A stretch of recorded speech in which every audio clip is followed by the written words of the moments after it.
everybody, and welcome back to Encounter Roleplay. My name is Will. I'm a D&D sex icon and a corn dog sex icon as well. Welcome back to another episode of Doors to Darkness, our Call of Cthulhu 7th edition series. We've got the full cast and crew back with us today, so let's figure out who we are and who we're playing today, as shit is about to go down. Let's start beneath me, just where I like him. Redundant UK, how you doing, Tom? I have to, calm down after seeing you eat that corn dog. It got me the vapors. But yeah, I'm not too bad. Thank you very much. Good to be back. It seems so long since the last episode. So very, very long. And I can't wait to dive back into it and dodge bullets, hide behind chairs, and scream. Absolutely. Great stuff. We also have with us tonight the Grim Reaper himself, Grimjack21502. Greg, how you doing?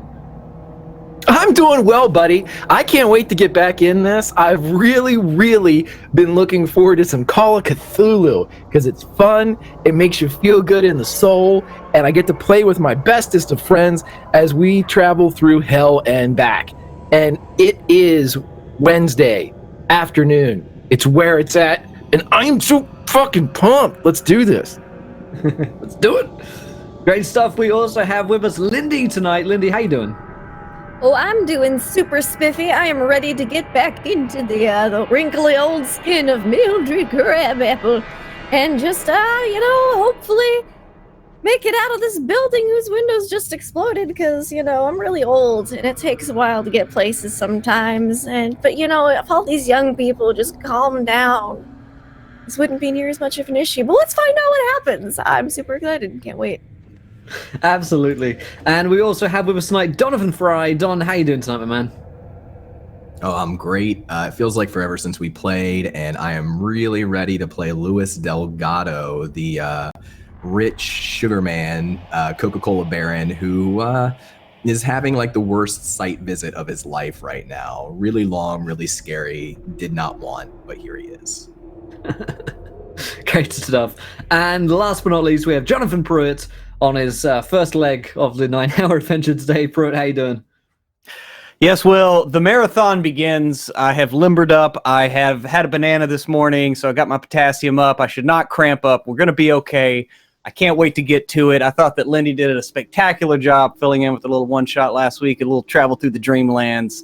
But I am excited to get back to see just how much Seth Penhollow is going to piss his pants with what's going on right now, because he, as we all know, he is a coward, and he doesn't react too well to stress such as this. So let's get to it. Absolutely. So obviously I will be the keeper for tonight's game. Before I remind you guys of what happened last time, I'll let you guys know that we're, of course, sponsored by Fancy Grounds, our virtual tabletop of choice. Go to fancygrounds.com, check out all of their amazing different tabletop games that you can play on there. From today, we're playing D&D, Warhammer, Star Wars, and Call of Cthulhu, all on Fancy Grounds. So go check it out. And, of course, whalingames.co.uk for your D&D books, your D&D minis, and all of their swag at up to 20% off the retail price. You guys can also interact with today's show. Of course, if you haven't followed the show yet, hit the follow button and join us. When we hit 20 followers, you guys get to decide something which happens next in our campaign. Invariably, a Ryan Hawks-related viewer decision, I am sure. He seems to seep into not only this game, but other games as well. Also, here is a tweet for you guys. At 20 retweets, we'll have another viewer decision. And, of course, you can donate to affect the game by giving players nat 1s, nat 20s, and wild magic surges. And, of course, there are worse things like monsters that you could send to come and eat them for me. But I'll remind you guys what happened last time. In fact, who wants to do the recap? Because it's been like 2 weeks for me. I've been on holiday. My brain is all over the place. Who wants to help me out here and do a little bit of a recap? Maybe we can pass around the torch. I'm seeing a nod from Don, our keeper here. Yeah, I can try. Lore master. Let's give it a go. I'll fill in the blanks. So Luis Delgado doesn't take very good notes, but this is what my memory says. We escaped Prospero. He let us go once Sloan had teleported away or gone through a portal with the Necronomicon. He went missing. And we followed up on some leads that led us to the apartment of Larry, the author and economist, who is a friend of the missing boy that we're looking for. We went to Boston. We traveled by train to Boston, and we talked our way into Larry's apartment. And we were looking around.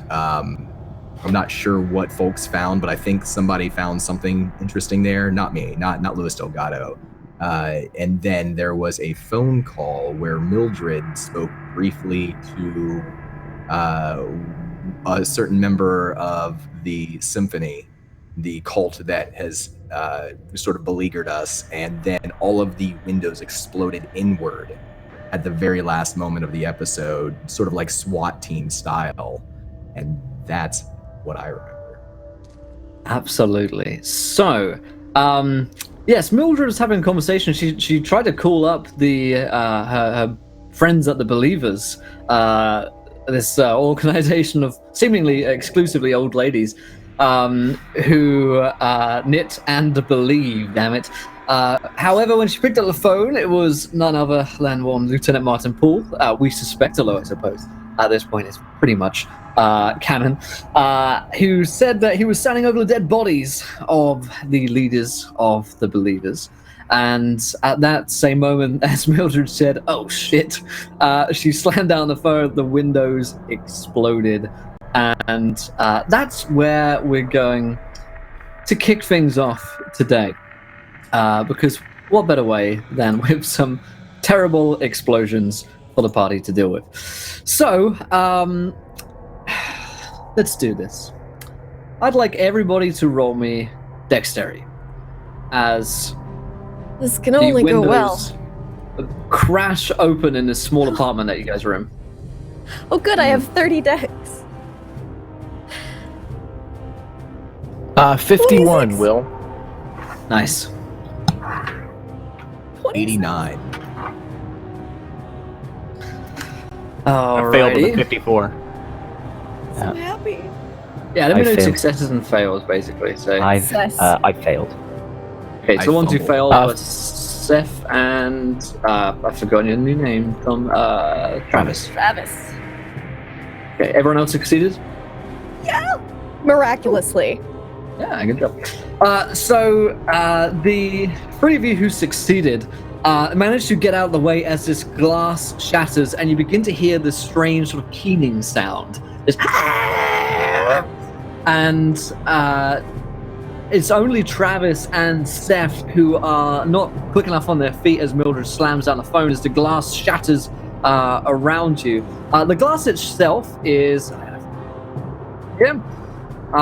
going to deal just 2 points of damage to you, as basically these shards just dig their way into your flesh and through your clothes, piercing them.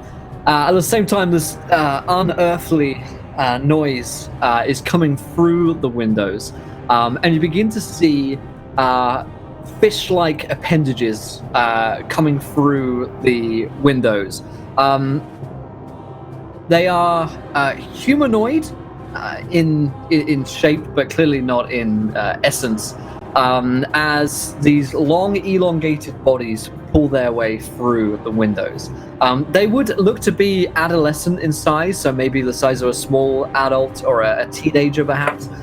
Long, These lanky fish bodies. teenagers instead of Yes. fish babies. Long, lanky teenagers, but with heads of humans on them, but fish-like scaly bodies crawling through the windows. And it seems like they don't really...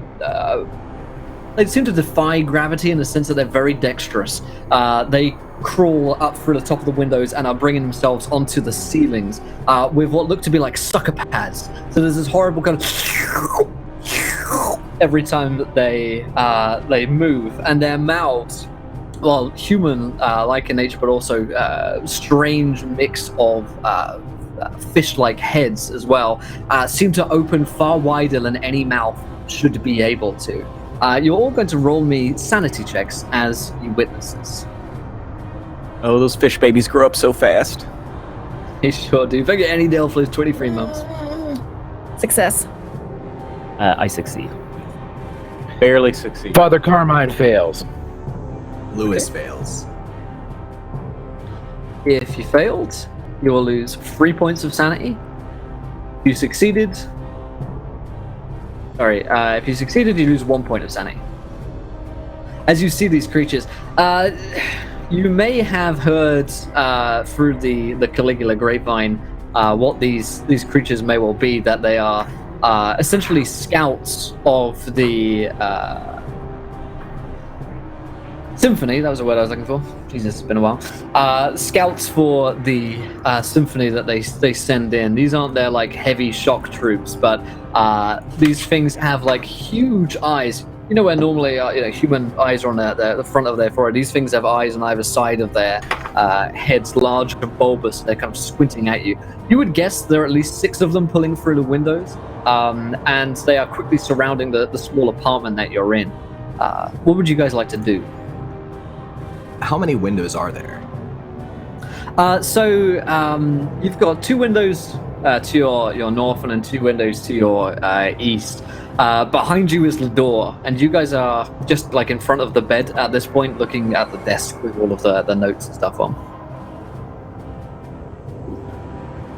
Travis is going to go for the door. He's going to pull out his pistol. He's going to run to the door. I'm going How to. fast are they? They look to have some speed on them. They've come through very quickly and seemingly have the ability to just shatter glass as they scream. And it is enough to disorient you. They're coming through. I mean, it looks to be about as fast as a person.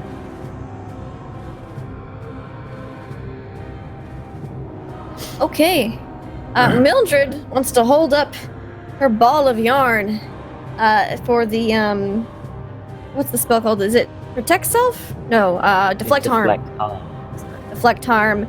And she's gonna have that up as she head out towards the door. Okay. Yeah, and Seth's already had his hand on his derringer, so he'll have his little pop gun out as he's shakily like trying to move towards the door, maybe bumping people out of the way. Absolutely, yeah. As you push your way towards the door, you hear them kind of screech out in unison, seemingly looking at the ball of yarn and at Mildred, and they screech, "Mother! Mother! Mother!" And they pull their way in, and they're going to be chasing straight after you guys. I'd like everybody to roll me another dexterity to see if you can get out of the door quick enough, because there are 5 of you and 1 door. Someone's going to be the last 3. I'm gonna use a nat 20 on that. Yeah? Yeah, I'm going to use a nat 22. In an example of unearthly dexterity from the sizable Seth Penhollow. Father Carmine's got as well. Lou's got an extreme success. Can I take a shot at them before I move to the door? Absolutely, yeah. They're coming to visit, So but he'll- damn. He'll pull out his sawed-off shotgun, and whichever window is closest, as they're coming through that window, he's going to fire it towards that particular fish man. Nice. Regular success. Nice, roll that damage.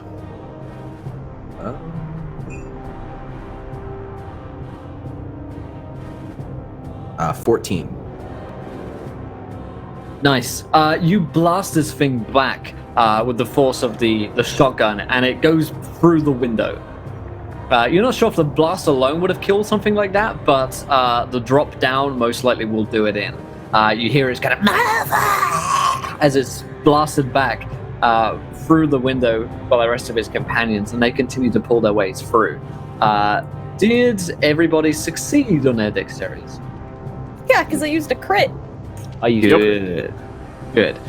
You guys are through the first door and on the by the fire escape and by the stairs running down to where the doorman, the kind of night watchman for this is. The staircase itself is large enough for 2 people to fit down. Who is going first, and who most importantly is last? Seth tries Father to stay Carmine in will go last. Okay. Lewis will go first. Mildred will He'll try help to Mildred. stay. Okay, in the middle. She'll go Already, with already called the Lewis. middle. All right, we'll go with Lewis. 2 people go at a time. There's already a couple of spaces in the middle. Yeah, the two of you can rush through. Lewis in front, Father Carmine in the back. Father Carmine, I'd like you to roll me a power check, please.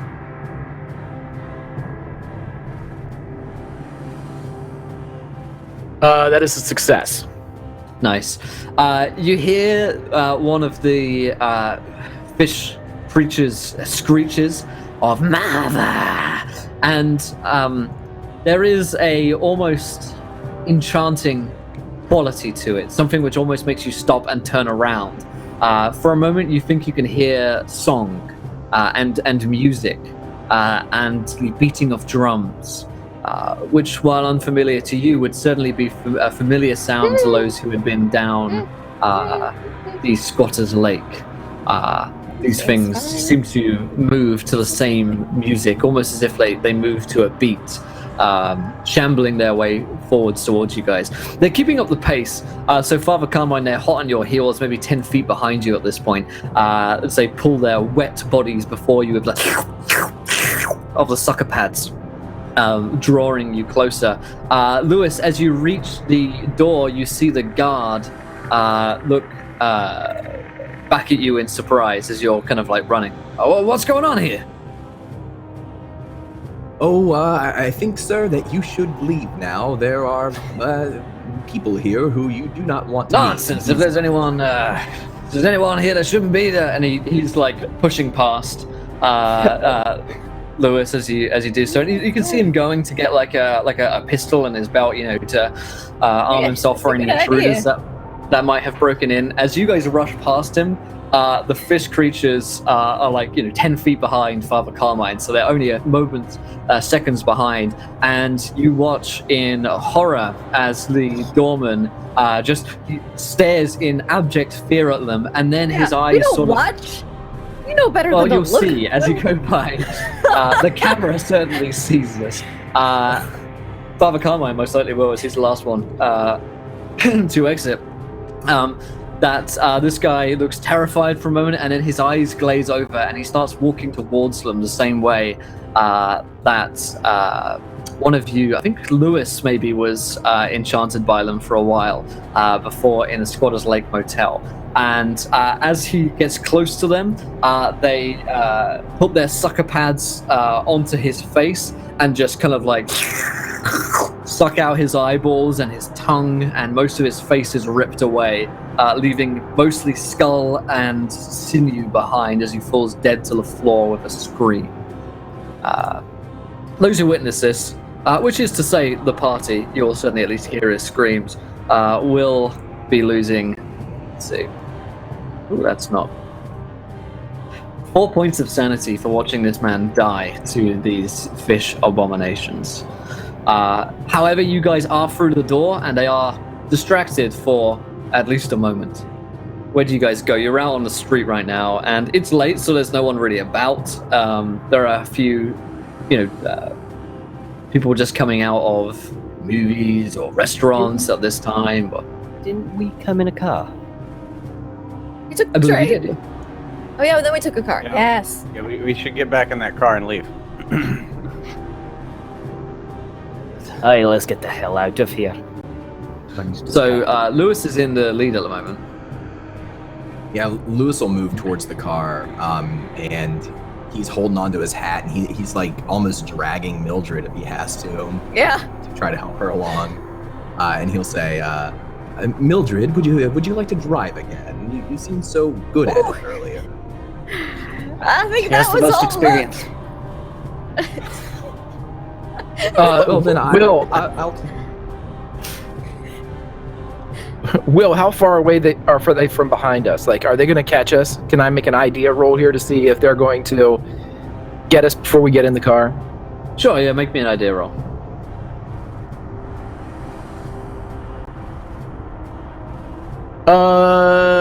That's a fail. Damn it! You don't know. So you've seen them moving, but You don't know how long they're going to be like eating that guy if they do eat him. Are they still pursuing us, or we have Oh, we've they're like still kind right of after. wide? They may be 15 feet away at this point. Okay, well, I'm gonna go with what Father Carmine would think, and to give people time, he spins around and produces 2 rings that are already on his hands, but they have blades that are pointing down against his palms.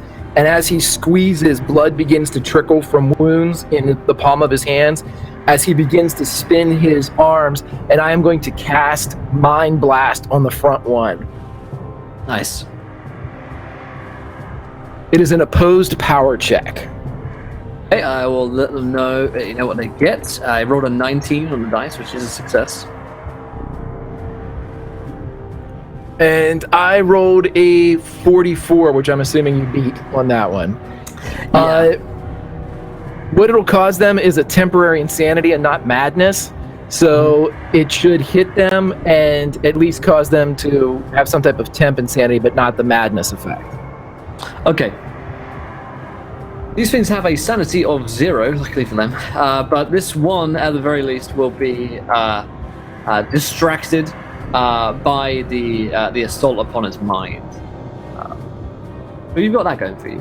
What about the rest of you? I know Lewis is in the lead still, so Lewis, are you jumping in the car straight away? Yeah, he'll go. He still has got a shotgun, but he's going to go to the driver's seat and try to get the car started. Okay. Roll me a drive auto.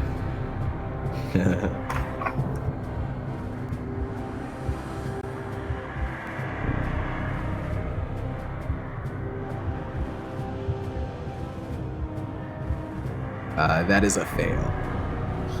You try to get the car started in your panic, however, it is not as easy to. Your hands are shaking from the loss of sanity, watching that doorman die, and you just, when you're just in a panic and just like nothing that is really simple just works, and you're trying to get it going, but you can't help but look back at the creatures and see how far away from you they are. You can see that he's panting, and he's like trying to get the keys into the ignition, and he keeps dropping them, and it happens twice that the keys go down to the floor, and he has to go and fish them up, and then he tries again, and it drops again. What is everyone else doing? I know Father Carmine stay behind, but what about Seth and Travis and Mildred? Seth is going to just like fire his Derringer off once. I'm going to actually roll for this because it's kind of just wild and he's not that good at it, and then move to the car. Okay. I rolled a 28, which is a success. So I hit something for 2 damage. Nice. Hey, 2 damage is 2 damage. Are you just shooting at? Are you shooting at the same one that Father Carmine just seemed to do something to, or you? Yeah, the closest one. Yeah, the closest one. It's a You it fire doesn't have off that your. You fire off your little Derringer, and the bullet goes into the side of the creature. It seems like they have a scaly hide. It definitely hits. It definitely wounds the creature, but it is not particularly effective. You had the feeling that if you would have shot a human with this, they would probably have at least paused for a couple of moments longer than this thing did.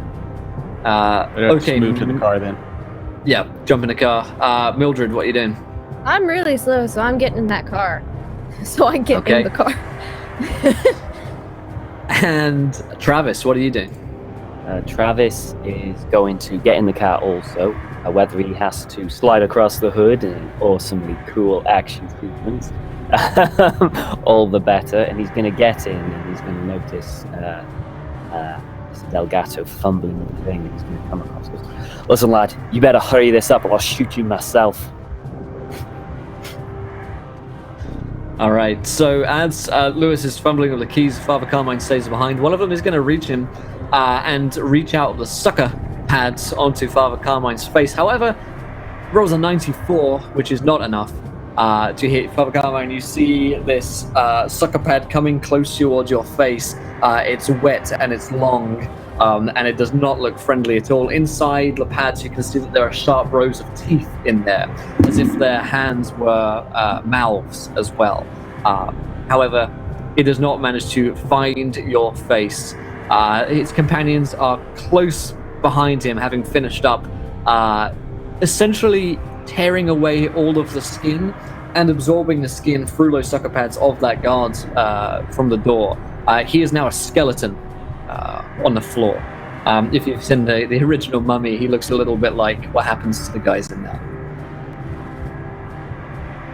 I hand it back to the party. I think Lewis probably needs to get the car started here. Yeah, he barely glances over his shoulder to Travis and then tries to get the key in the ignition again and turn it. Give that another drive auto. Oh, Jesus. Yeah, I'll... Why do we all I'll suck try at this. driving? I'm not going to risk it. That's a great, yeah. You guys could really use a driver. I don't want to say anything. Alrighty. So, Yeah, when you go the to car springs into life, and you hear the sweet sound of that ignition jumping into life, and the car comes up. You start to pull away, and it's just Father Carmine who is not yet inside the car itself. He's going to jump on the running board. He's going to jump on the running board and kind of grab hold of the passenger side window and side mirror. Okay, roll me a dexterity. Yeah, I'm going to nat 20 that because I can't roll below a 51. So how about we nat 20 that and get out of here? As getting into cars doesn't appear to be very good for Castor Edwards and his dad. So you manage to jump onto the back of the car, and as Lewis pulls away, you leave behind these fish creatures still screeching, "Mother, Mother." I'm like speed knitting a net in the back. Uh-huh. So you stop a fish, right? Yeah, oh, yeah. They seem to be like wailing after you, as though they are saddened that you're leaving them behind, Mildred. And it's almost like they're crying, like children that you're gone. As the car pulls away, Lewis, where are you heading? Where do we go now? I watch out the back. Faster. Just go faster, please. Just get out of here. And he does. He pushes the pedal down, and you hear the squeal of the tires, and turns a corner, and then he says, "Did anybody find anything of use back there? Where are we headed?"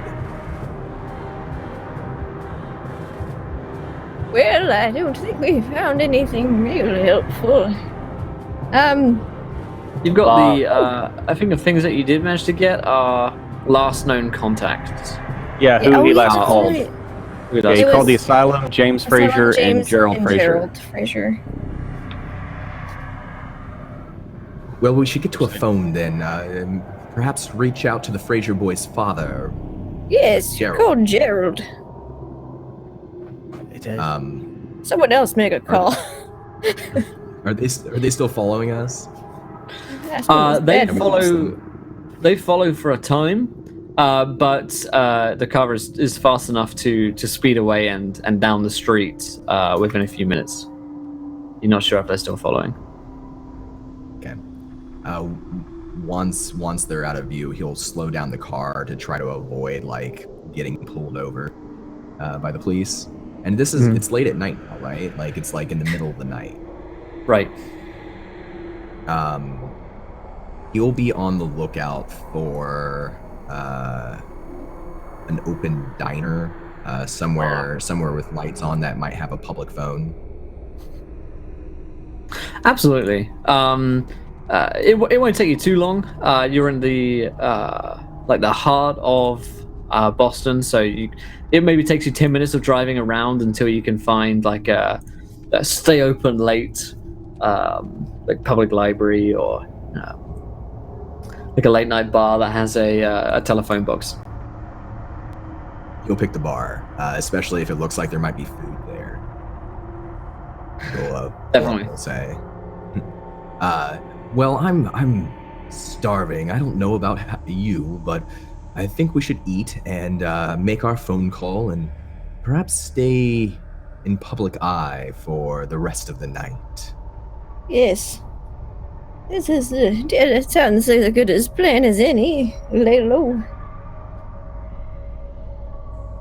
You'll Act get out of the casual. car and they're probably like still really dirty, right? Like we're just covered in filth. We didn't have time to clean up or anything. Yeah, you guys have been through a fair bit in the past day or so, and you haven't really had a chance to clean up. Mildred, you are feeling particularly strange. Great! I'm sure I am. Yeah, there is clearly something wrong ever since those creatures came to you. Yeah. You have not been feeling well at all. I don't feel so well. Maybe it's all the excitement. Oh yes, well perhaps some baked beans or some bar food will make you feel better. Come. I'm actually kind of hungry myself. The air is stimulates the appetite. Yes, I agree. Travis walks past everyone, barely acknowledging them, goes into the bar, gets up to the table, and just goes, "Whiskey with the bottom." It's a dingy old bar. Sorry, I'm trying to. I'm tapping in weird places here. It's a dingy old bar. There's not many people here at the moment. There's a couple of patrons who are drinking late into the night. But the atmosphere is one of it's like super divey, right? Like this is not like an upclass sort of bar. It's like it's like 2-3 a.m. and people are still drinking here. The barman kind of grunts non-committally and hands you a bottle of whiskey as you're paying for it.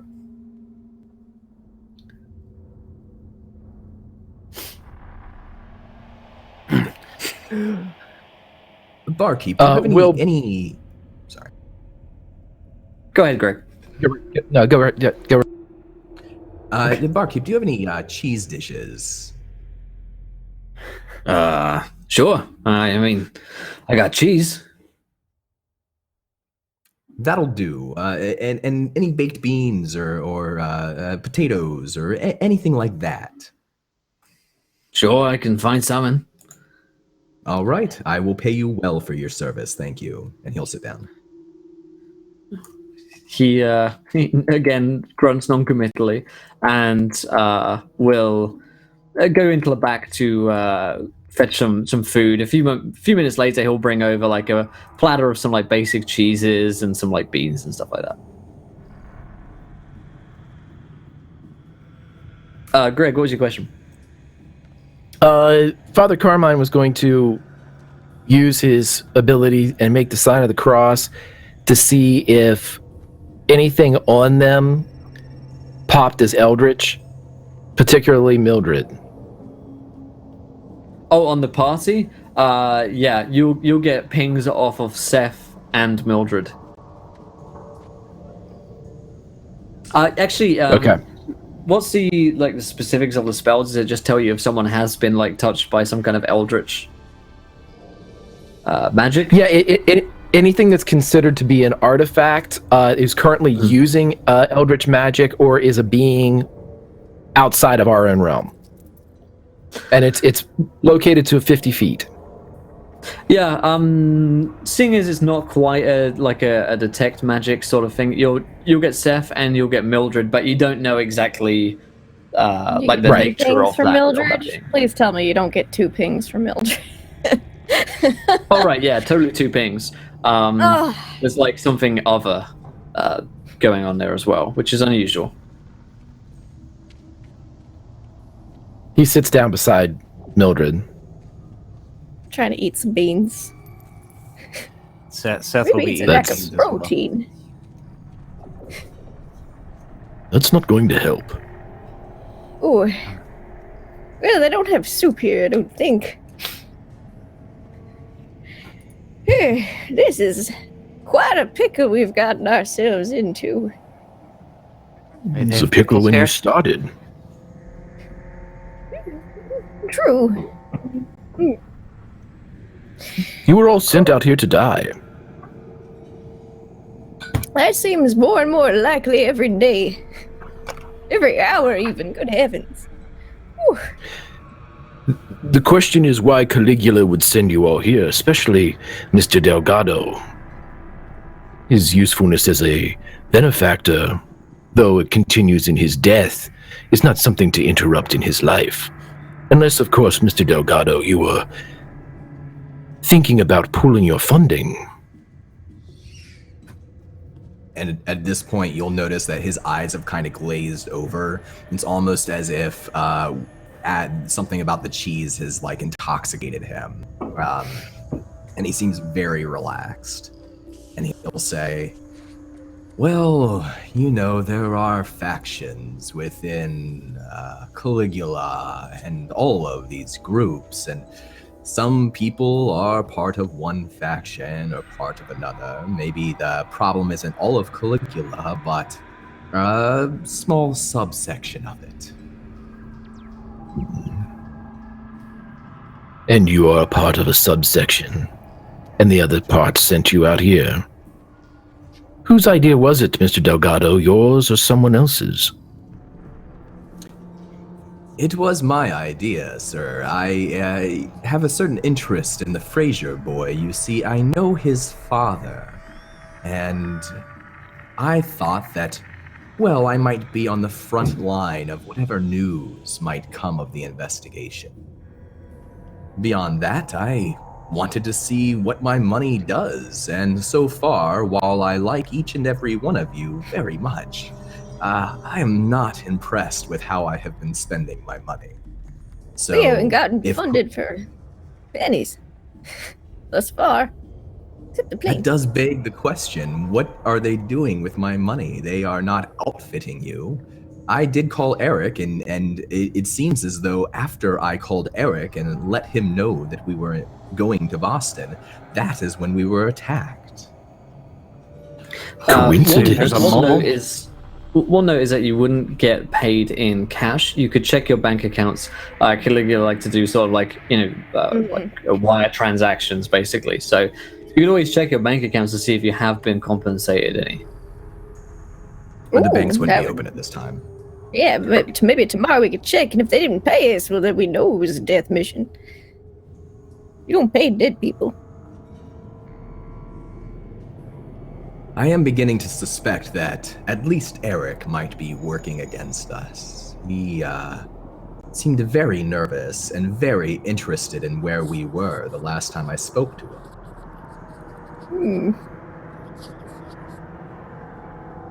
I'm sure he did. He didn't always take my cookies, and when someone doesn't take my cookies, something's not right with them. Mildred, you'd also know that with the leaders of the Believers presumably dead, your organization is essentially gone.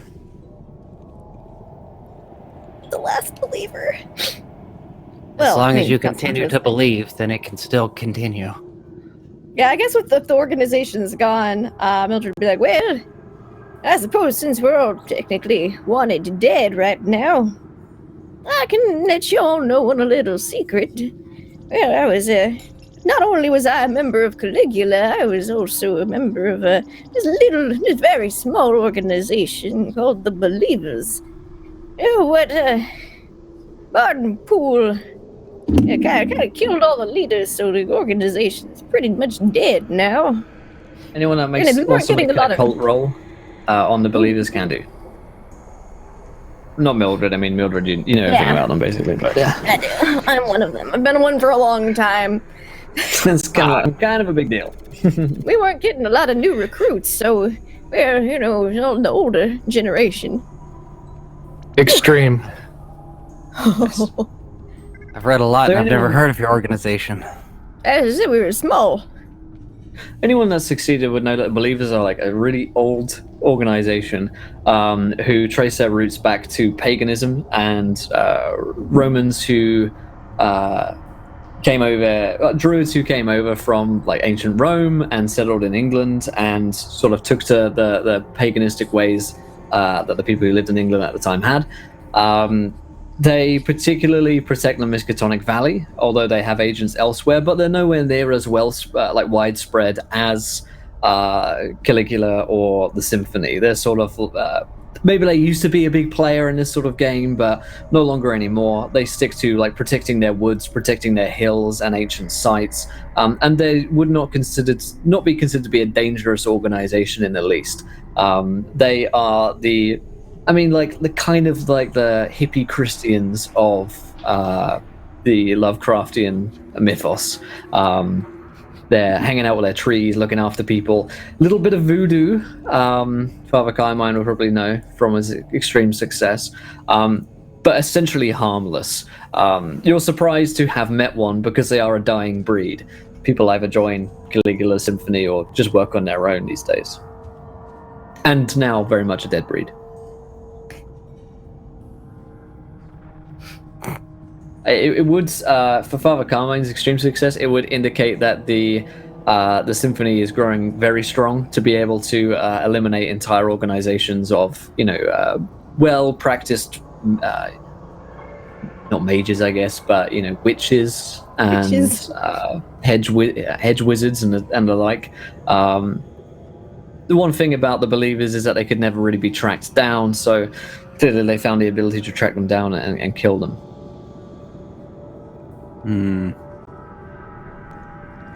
Well, it would appear that Caligula's reasoning for having you all hit the field was to flush out Sloane and flush out the Necronomicon.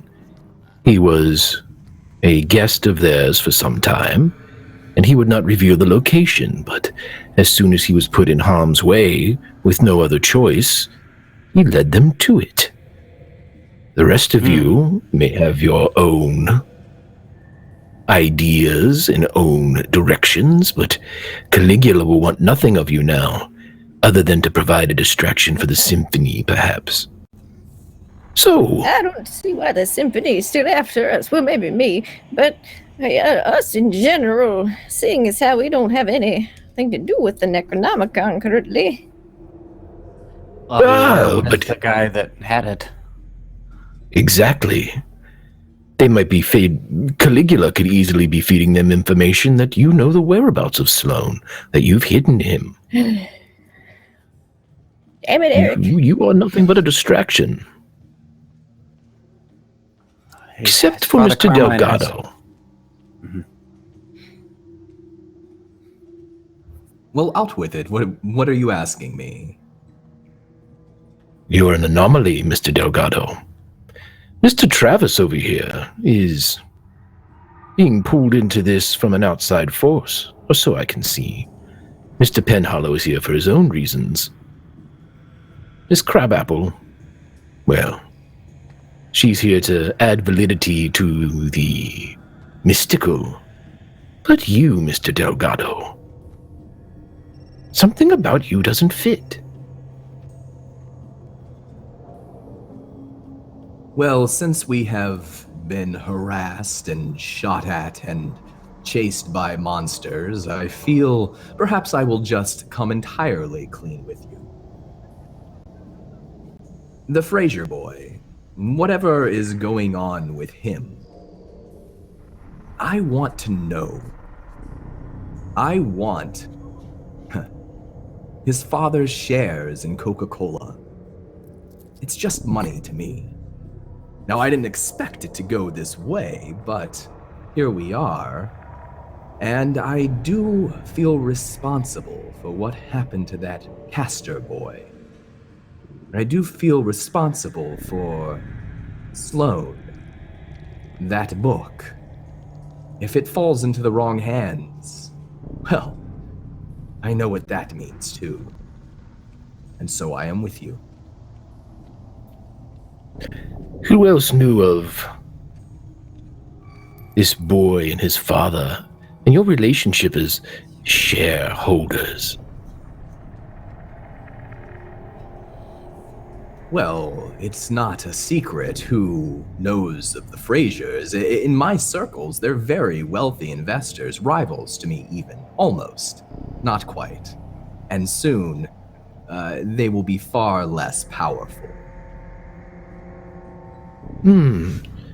So, if working with a theory, Mr. Delgado, if someone were to learn of your involvement with Caligula, and someone was to learn of the Frasers' involvement with your fortune, and how this boy could prompt you to do things that you've never done before, and perhaps putting him in harm's way would flush you out.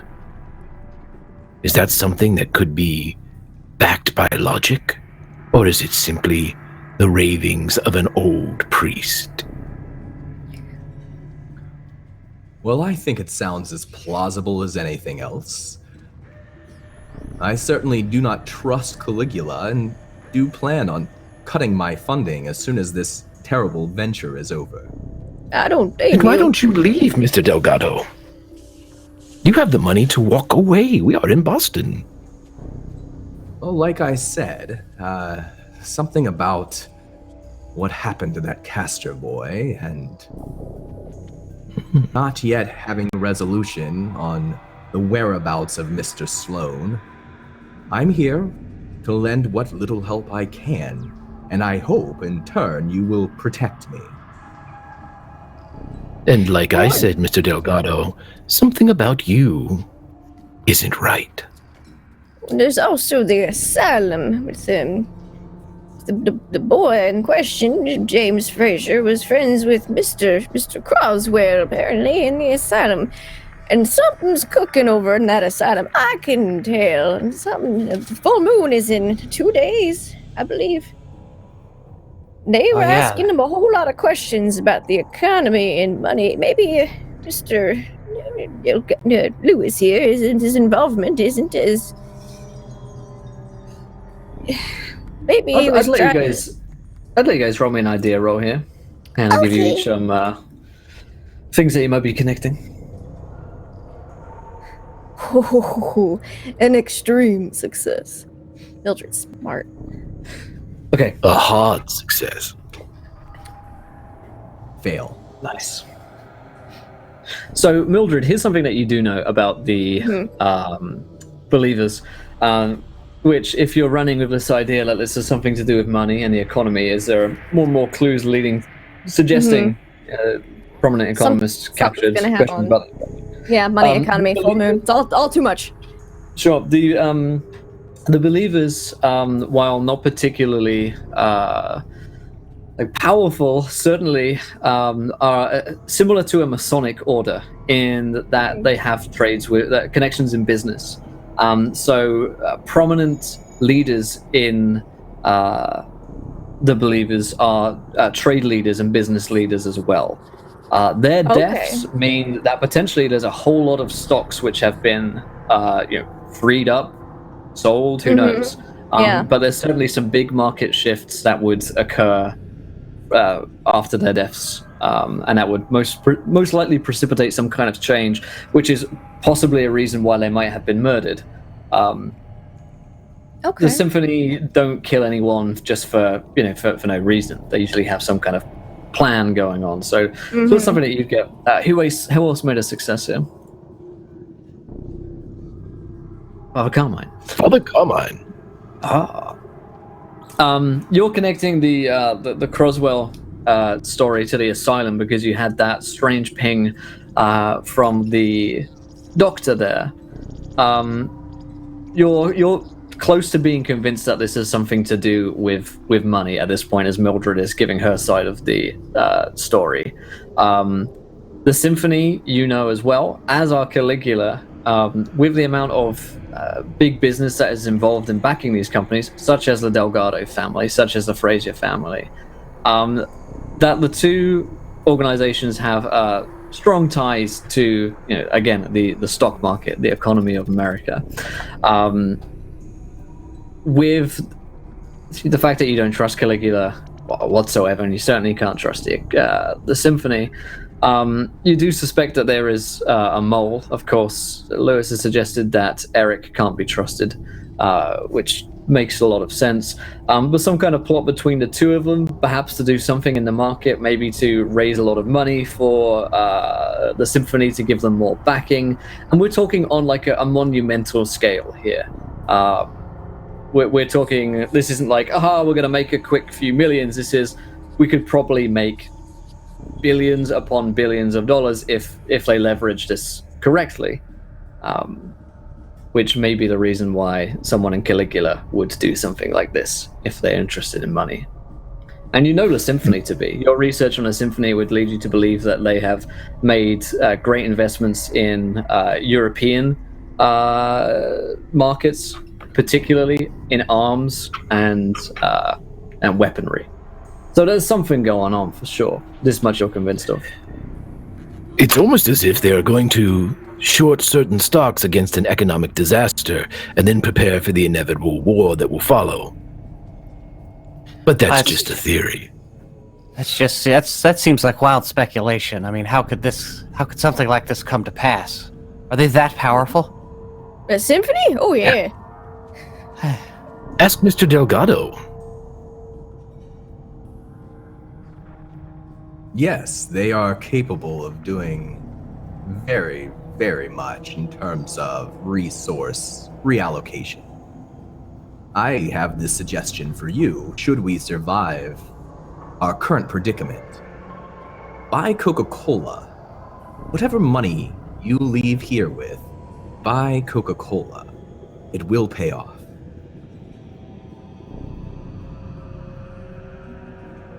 Bottlers. Manufacturers. But that still Sounds like asks. an infrastructure. You do also have Croswell's notes, which are the things that you haven't yet had a chance to read. Yeah. They seem pretty crazy, but if you took Mildred some will time to start read reading through them. Okay. At Yeah, the Seth will bar. help Mildred out with that. Okay. You guys set to Jo reading. she tried to eat, but she's just not feeling very well, so she's going to read instead. Take her mind Seth off also of it. helps Mildred out with her food since she doesn't want to eat it. I'll take that if you don't. It calms me. Sure. You need some What meat is, on your bones anyway. What is Travis up to at this point? Drink. Nice. Yeah, he's gonna Passed out. the whiskey bottle all night trying to process what's happening. Yeah, Travis he's is gonna pretty over his head. I He's think. going to at this point. notice Mildred hasn't eaten anything, so he's going to get a little glass, pour some whiskey for her, and then move on back to the counter and just continue drinking. Yeah, Travis, you're pretty in over your head at this point. I mean, what started as just trying to get your friend Larry Croswell out of the asylum, which I think is still your primary goal, to try and get him out of there from the clutches of that doctor and those staff who are seemingly very strange, has clearly made yourself embroiled in something else, which is these eldritch horrors are something that you have never seen before. So there is a certain amount of disbelief which is happening in your mind, that you couldn't possibly have seen that. Perhaps you were drunk, you were hallucinating, but as your hand shakily grabs the whiskey bottle again and again, it begins to sink in a little bit that you have no fucking clue who these people are or what they're doing, but it seems like potentially the only way to stay alive at this point is to stay with them. We do have a viewer decision, and I would like you guys to tell me underneath this line in chat, who calls? Calls. I'm gonna make a call. Ryan Hawks, right? That's going to be one option. It always is. Every time. Is there any point doing the video? I think there's probably an uneasy silence going between Lewis and Father Carmine right now, as a big lack of trust. Seth and Mildred, roll me library uses. Oh, okay. Yes. Do that. Thing that I'm really good at. That's going to be a hard success. Just barely a success. You know what? I'm going to spend 2 luck to make that an extreme success. Nice. Why not? Treat yourself. Okay. Regular success from you, Mildred? Yeah. Just Cool. 50. I rolled a 48, so woo. Nice. So the two of you set to reading through Croswell's notes. His writing is like maddening to read through increasingly. The sort of thing where it's like one idea starts on page 2 and picks up on page 300. So it really is quite a heavy text to get through. This basically, he's been writing an essay, which seems like for his latest works. And it's all handwritten as well, which doesn't make it the particularly easiest thing to read either. As Travis will recall, he liked to write by hand and get everything typed up by someone else. So all of this is scribbled notes on pieces of paper, double-sided, and it's not the easiest thing to read, and it's certainly slow going. Here's what you get from your first couple of hours reading through the text. Larry is convinced that there is something going on with our economy in America at this time. No one believes Larry. He is increasingly frustrated that no one believes in his theories because he's finding them incredibly difficult to prove.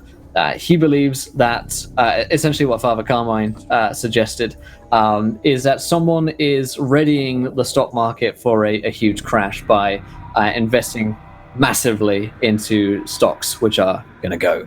And this is the kind of thing which is requiring a lot of funding. This isn't a couple of million here. Like I said, this is billions upon billions of dollars are being injected into places which he finds incredibly odd and suspicious. Increasingly, he writes like a madman, though. However, it would seem to concur with what your current theories are, that the symphony may be involved. He has no real way to prove it, but he does have a friend who is a broker on Wall Street called Jeremy. Let me find a second name. Jeremy Lucas is his friend on Wall Street, who he has been collaborating with in this effort in order to prove it. It seems like a lot of his information is coming from Jeremy, who's on Wall Street. Lewis may be familiar with his name, knowing stockbrokers and being involved in this industry. You would know his telephone number.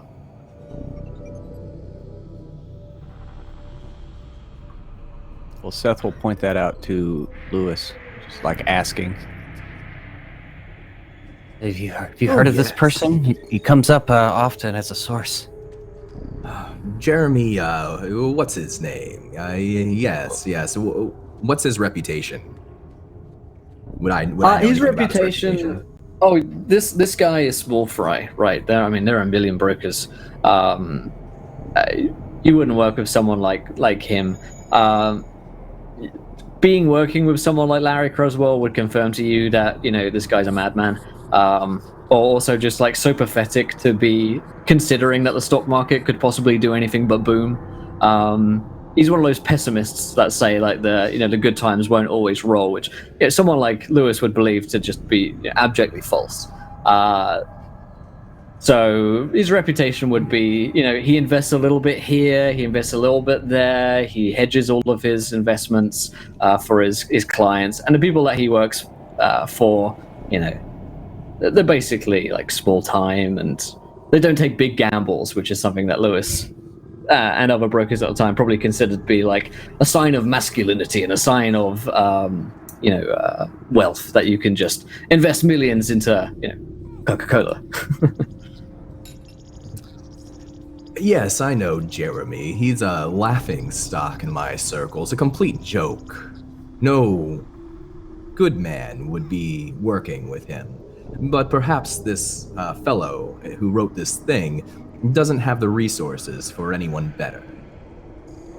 I could put you in contact if we wanted to speak to him. I think there's a phone somewhere in here, and he'll wave over the bartender. That seems to be our only lead at the point. Perhaps I should not be the one to speak with him. I wouldn't want it to get around to my friends that I was doing business with Jeremy. But go ahead, and he'll scribble down on a napkin. He could, of course, recognize you as well. Yes, perhaps I'll have to wait outside if we go see him in person, though hopefully it won't. Much like you waited and went back to the lobby whenever we went back to see the Croswell boy. Well, that was a different situation. I'm sorry, but I am not an agent like you. Some of this I just find I am not an overwhelming. agent either. No, but what are you, Keep Father saying Carmine? Ooh, just a man of faith.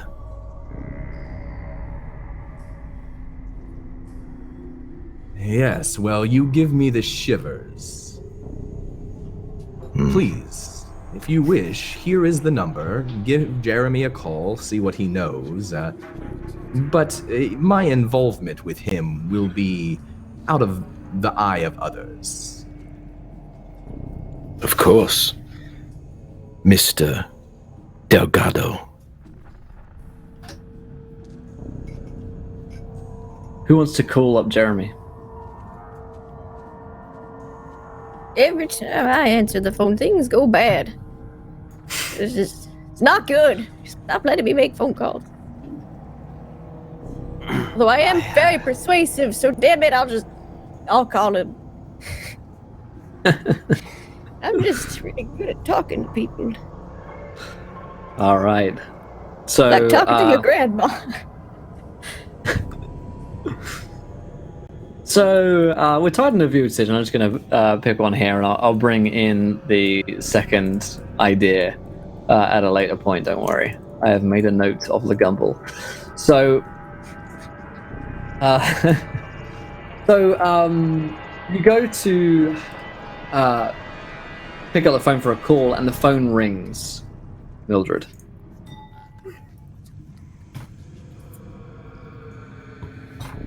Hello?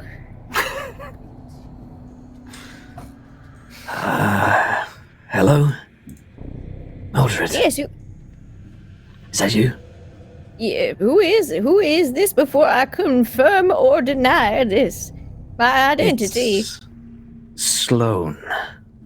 Oh, hello, dear. Yes, it's me. How are you doing? Yes, In a little while. I've been better. How are you? Oh. Well, you missed the fish teenagers. They were very strange.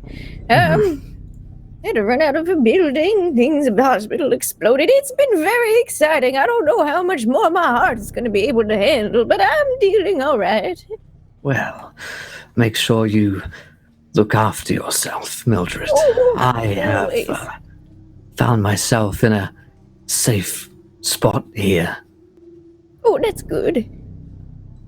Yes, I was calling to make sure that you're all okay. I've Well, done some reading, Mildred. Can anyone else hear you right now? I look around. Really push the phone into my ear because I'm hard of hearing. I mean, I don't think so. Even the others.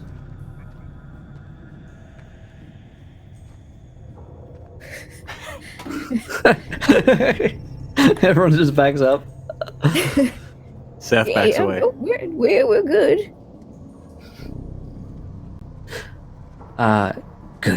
Good. I did some reading, Mildred, and I don't mean into any normal book. I think you know what I'm Oh. talking about. I know. I have a pretty good idea, at least. But I'm not sure if this line should be secure. But listen, I did some reading, and there's one of us. One of us can't be trusted. Like of the original group, because we just picked up two fellas, and we're I don't know. okay. That's just what it told me. Okay, well, that's good to know. Whoever they Thank you are, for- they're working with a man named Lieutenant Martin Poole. You must have heard of him.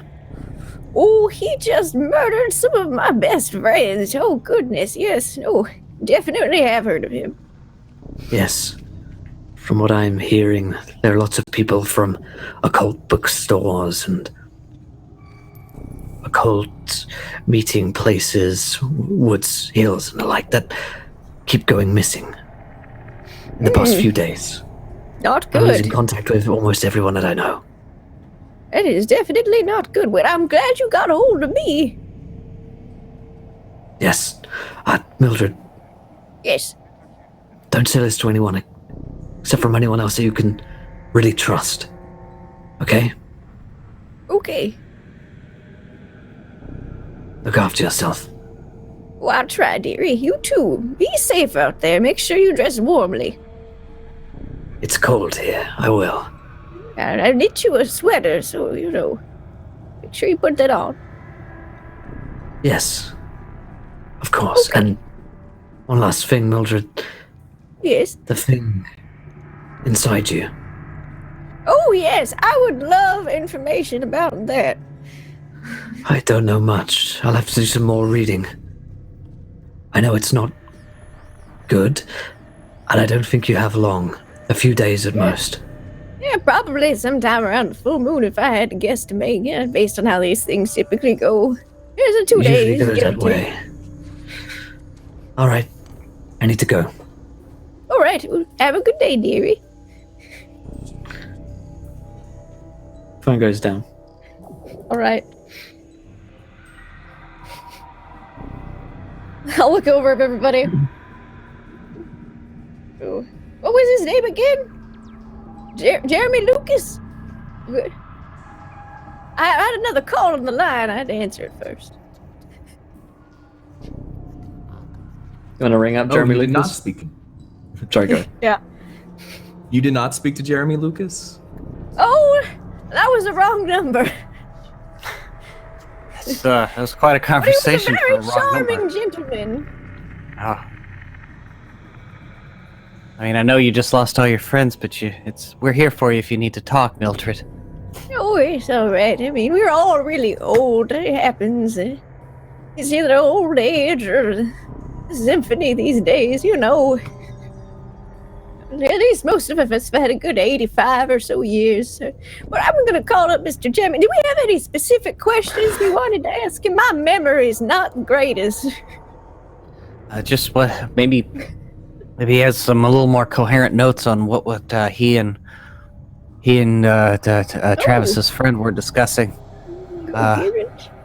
Notes. Connections that he might be able to give us, or where they were getting their information. Ooh, yeah, maybe who Where we was can- buying up all these stocks specifically. That's what they say, right? Follow the money.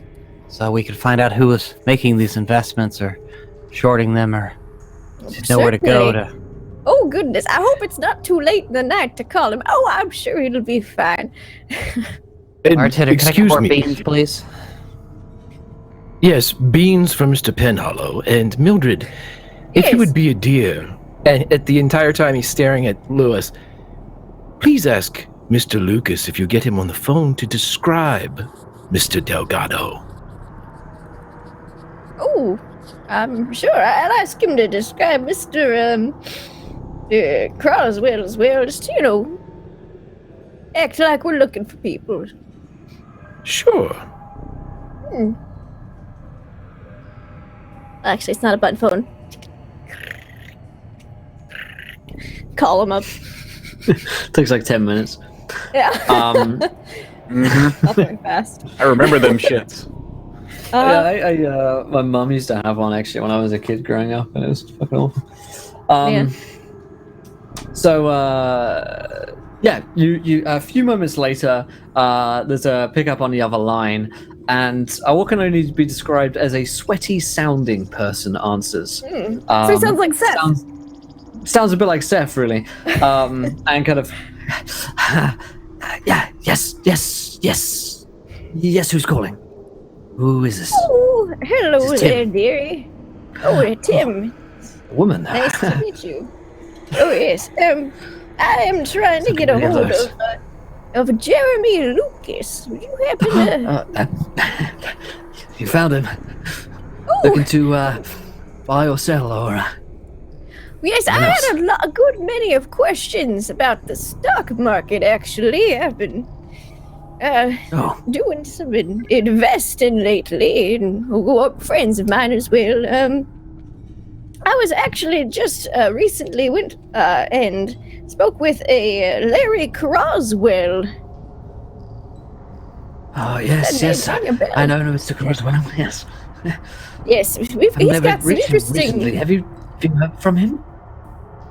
Oh, got a thing in the post. We've been in communications. Oh, that's good to know. If you see him, tell him to get back to me. He gave me some of his recent notes on things. He said you would have more information about this little thing that's supposed to be happening soon. Potentially. Well, I can't say he's told me to share this with no one but himself. So I can help you with the stocks, though. I'm good with those. A little bit here. He didn't tell you, but I'm his grandmother actually, and he didn't. He's been rather preoccupied with other work right now, but he asked me to kind of pass along some of the information and confer with you on the matter. I loved working with you, and also there's some other interesting people that I've met about stock information too that I'd love to ask you about. You sounded like such a nice young man. You can run me persuade. Okay. Persuade.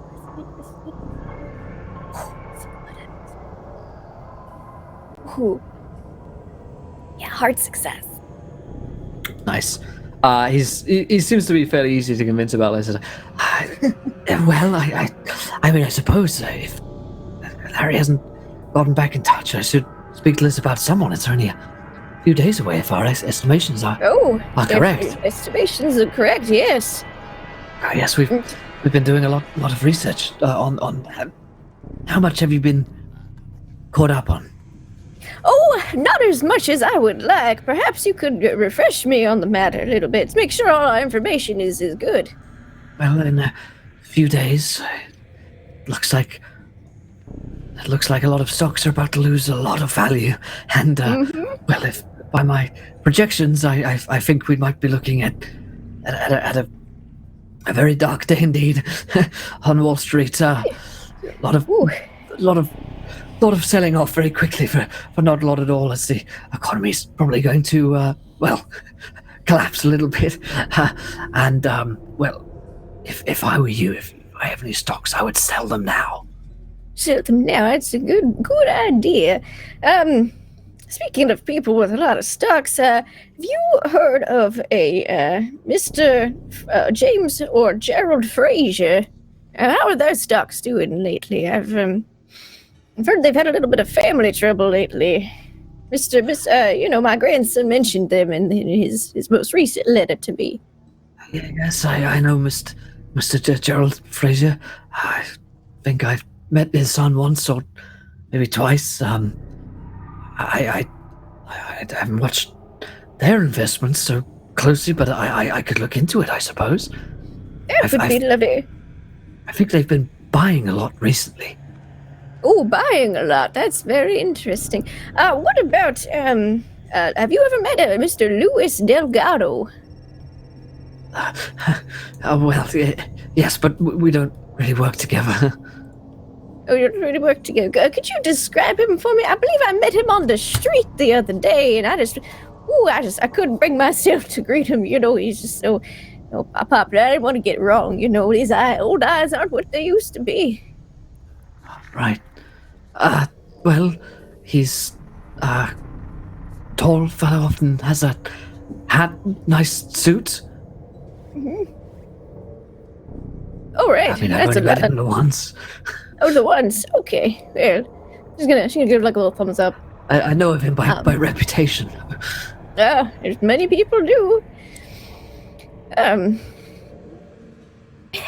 But yes. So, what else do you know about this impending doom? Has anyone else been buying up a lot of these stocks aside from the Croswell family? Oh, yes, there are a lot of them. A lot of them. Yes. Under anyone in all particular? Sorts of aliases and names that I don't think are real. I've been trying to trace them back, but the leads go cold, you see, and I can't find them, which seems to be very suspicious to me. Very suspicious indeed, yes. Yes. Let's see. Oh, who's buying the stocks? Do you have any more quick, do you think you could, I don't have, faxing wasn't really a thing. Telegrams were. How do you know? Well, where are you located in case we wanted to meet up and discuss this further? Wall Street. You could go and meet me anytime. All right, well, that's good to know. I have offices here that you can make bookings to come and meet. Okay, if you could do some more looking where are into you at the moment? Because I only asked because Larry had been moved up to his Boston office to investigate some of the strange things going on at a hospital there. One of the doctors there has been investing a lot, and we think he's one of the names that has been making a lot of investments, One of the doctors in the Boston area, in the hospital there, you see. Which do you know the doctor's name? I'm not too terribly far from Boston. I could probably get there within, a couple of days. I'd have to look it up. I don't have my notes on me right now. It was something odd. There was a picture of him, and he looked very strange. He's taken over the one on Hawthorne Hill, if you're familiar with it. Oh, that doctor. Okay, I think I've heard of him. I've seen him in the papers, doing things for the community there. Something I like to read the news, Might be, yes. If you're in the area, I'd be careful. I think he might be a bit of a tycoon himself. Oh, it's good to know. I'll keep my eyes open if I find myself in that area. Thank you so much. You've been extremely helpful, Jeremy. I'll be sure to tell Larry you say hello when I see him next. Make sure you're careful, Miss Croswell. A lot of the people have started going missing, and James Fraser being just one of them, but several other people as well, notable investors and traders and the like. So interesting. I will keep that in mind, and I'll keep this conversation on the down low. If you want one piece of advice, Mrs. Croswell, I'm always open to advice. Invest in Coca-Cola. Oh, good to know. Thank you kindly. If everything hits the fan, proverbially, of course, those invested in Coca-Cola will be doing all right. Oh, if you catch my drift. Oh, I definitely do. Thank you so much. You've been extremely helpful. And just take care of yourself now, you hear? Yes, of course. He hangs up. All right. Hang up, and I'll shuffle over and like, well, he wasn't really wanted to talk about it at first, but I got in there. I weaseled it out of him. Apparently, a lot of people have been buying stocks very cheaply. They've been selling them very affordably, if you know what I'm saying. Probably because the symphony's killing them all. Let's see. Oh, and also the people who are going missing who are looking into this kind of thing, too, apparently. And his description of Mr. Delgado is matched perfectly. Mr. Father Carmine. Oh, excellent. I guess that means everything's fine. Cleared up. Yes, he said he expects some kind of a crash in the next few days, which does correspond with the full moon thing going on at the asylum, and these notes here, Mr. Croswell. Oh, also that the doctor at the asylum, he's been one of them people buying up all the stocks too. Some kind of tycoon, apparently. And he institutionalized one of the people that was investigating him. Interesting. Potentially.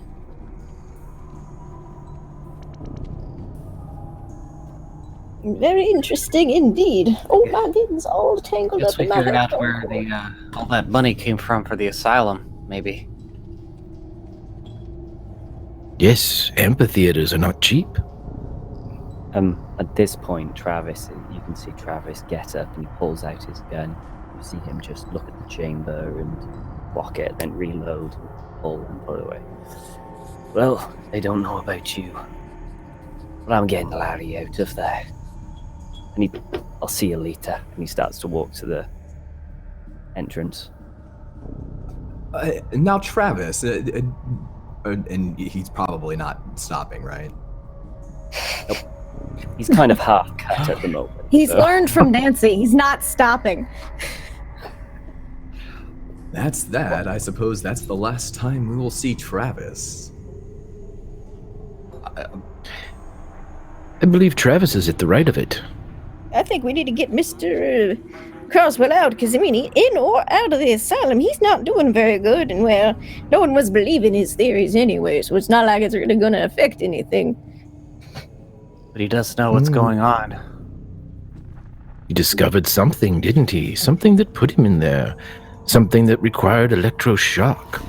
It's almost as if he would know who's pulling the strings behind Caligula's fortune gathering. Or perhaps the symphonies. He might be a good person to talk to. Oh, Lord.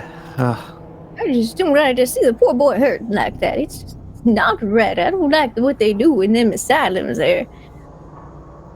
We didn't have those 80 years ago, really. Just shut them up with your in-laws or whatever. You know, just put them in a room in the house. Send them all off to some prison. But isn't not that asylum was a very dangerous place? We were forced out of there, right? Do we even have the resources to go in there and do anything? Well, You if do? I had some time to purchase a couple of supplies or gather some herbs, I might be able to put some of the more violent fellas to sleep. Well, Mildred, I think that is an excellent idea, but Mr. Delgado here is something even more powerful than herbs and crushed mushrooms. He has the currency of Uncle Sam. Why, those 30 pieces of silver could buy a little man his way out of an asylum. Couldn't they, Mr. Delgado? I could try, but they did not seem very amenable when I attempted to offer before. Then go above, Dr. Berger. But Isn't who that is what men in above? your station do? Oh, God is Well, above I- all. Find someone slightly lower. And what about Travis? In the background, as you say that, all you can hear is the engine trying to tick over and go, "Oh, shite!" None of us can really drive, it seems, unless we get lucky. Why do we have a car? I don't... We just need to hire a driver that doesn't get sacrificed on an altar to Glad-Key. Well, I am happy to provide my resources to help us however I can, but we should be consolidated in our efforts. Are we going to gather our resources and then try to do something, or are we going to the asylum right now in the middle of the night? Well, we have 2 days to get him out of there. Tonight and tomorrow night. It seems that dragging our feet benefits only those who are going to make money in the calamity. Of course, you don't believe in the calamity because you continue to invest in Coca-Cola, Mr. Delgado. But I mean, is your fortune at risk? Oh, I would say my fortune's very safe. I diversify quite well.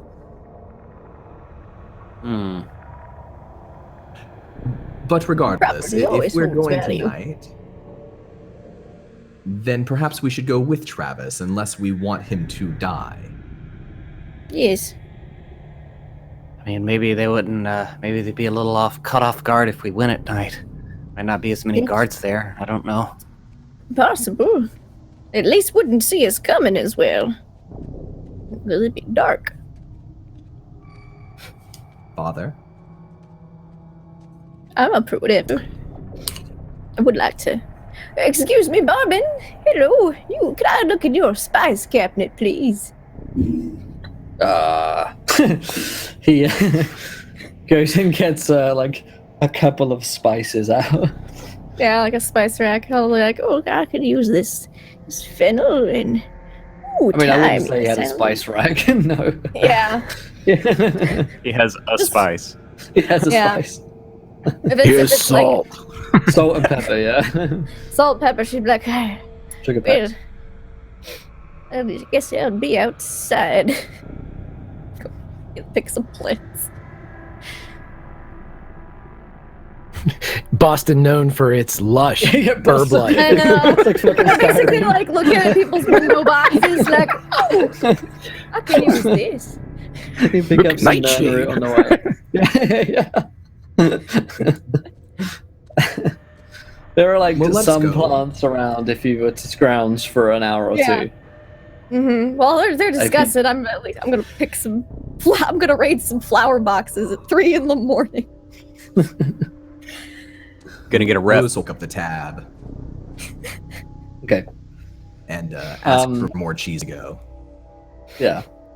Sure thing. I guess Travis has been trying to drunkenly hotwire Lakaya to no avail so far. But it seems like eventually the rest of the party are in agreement to go with him. So eventually you guys will filter through and make your journey up to Hawthorne Hill again. So this time, when you come up the long, winding hill, which should be beautiful, but sets you on edge, there is this just deep feeling of discomfort and unease, as if you're being watched whenever you go to Hawthorne Hill. The big black gates up to the hill are barred and closed, as though they are locked for the night. I mean, it is 3 a.m., so they're not expecting any deliveries for the morning. It looks like it would be jumpable, but there's no way the car's getting through there. Is the lock pickable? It's like a big, like, heavy padlock. You could definitely try. I'll give it a look and have a go as I see 2 padlocks as I'm trying to. Yeah. Give it a roll. It's going to be Give it a old hard, so you're going to need to roll half. Yeah, this is too hard. My lock pick is too small for this size of lock. So Oh, we have see to there. either climb or walk the perimeter and find another way. That's I true. suggest- There are like hedges and like bushes and forest, like light forestation across the hill. So you could definitely like go around this point and try and find another, like way to jump over a fence or something like that. The gate itself is pretty tall. Yeah. I think Travis is probably going to go around and see if he can find another way in. You never go through the front door.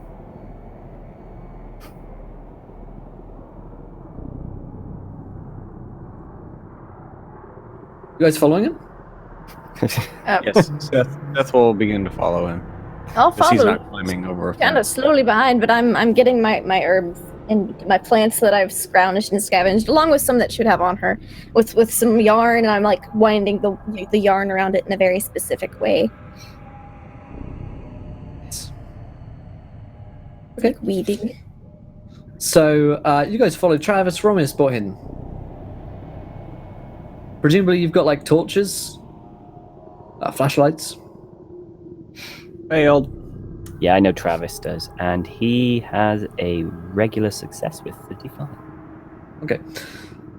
So you will be able to spot a place in the fence which looks like it is jumpable. However, at this point, you've gone all the way round to the amphitheater. So you would be coming up behind the amphitheater, which is this large wooden building just in front of the asylum itself. It's a new construction, relatively. So it looks a lot nicer than the rest of the asylum itself. Travis starts to climb over. Sure. Won't require any checks, but it will take the group of you at least 10-15 minutes to get all of you up and over. It's a help me out, lift me up kind of scenario. I pull need me all across. the help. Yeah. By the time... Latch all of our belts together and make a rope. The human centipede just flops over the fence. The group of you are like, by the time you pulled through, are like covered in brambles and scratches. Your clothing's going to be messed up, and there's patches of dirt all over you. But you are through onto the asylum grounds itself. As you look out here into the courtyard, you're kind of covered by the amphitheater and cast into its shadow on this.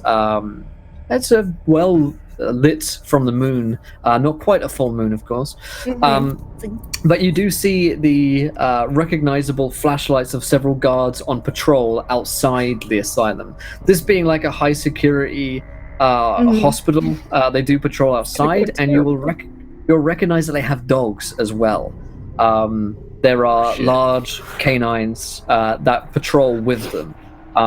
At any time, there's one on patrol going around, so they kind of meet back up at the front. So there's always one on each side checking around. How many dogs? You'll see 2 dogs at the moment that are patrolling around the outside.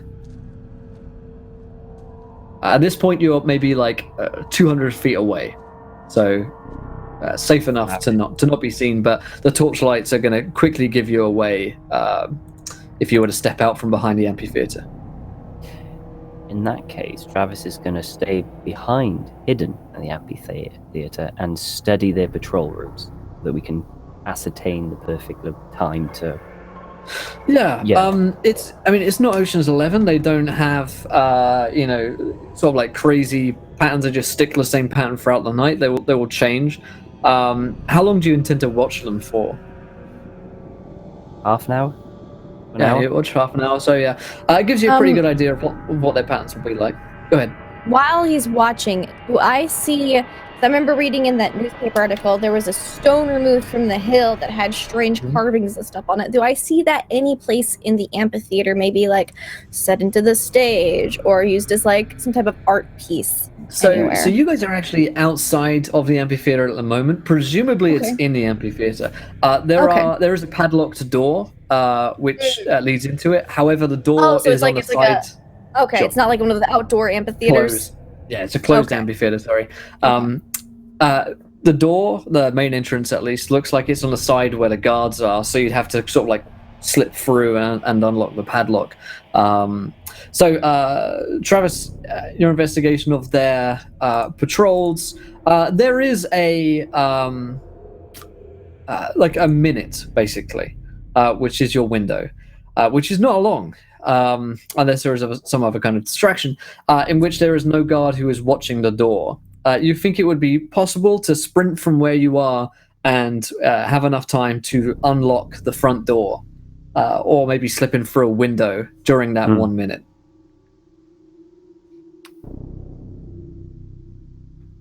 Be nice to have some insurance. And ideally, I'd like to go through a window, not the front door. And that's all of us in less than a minute to get it up and open less than a minute to get everyone over there. 200 feet. Unlock a window and jump through, close a window, or unlock the front door, get through, and close the door. Travis, what if one of us provides a distraction to prolongate that opening? You volunteering, lad? Well, I could just go right outside the gate and knock on the gate, shake the gate, try to get the guards' attention. I could speak to them, perhaps schedule an appointment, and while you all go inside. He's gonna look at the others and go, well, you know him. Can you do it? Mildred's gonna kind of like try to catch Father Carmine's hooded eyes, be like, she has it. So what, we sticking together? Well, yes, but I could provide you the time, and honestly, I am not equipped particularly well to sneaking into places and doing this sort of agent-like work. But this is what you elected to do. Mr. Delgado, you had the opportunity to get on the phone and call in reinforcements via your almighty dollar, but you decided that you would rather be a field agent, and so a field agent you will be. I'm not even entirely sure what the hell a field agent is, but okay. Right, I guess unless anyone has any more ideas, we're going to try and wing it and get through this window.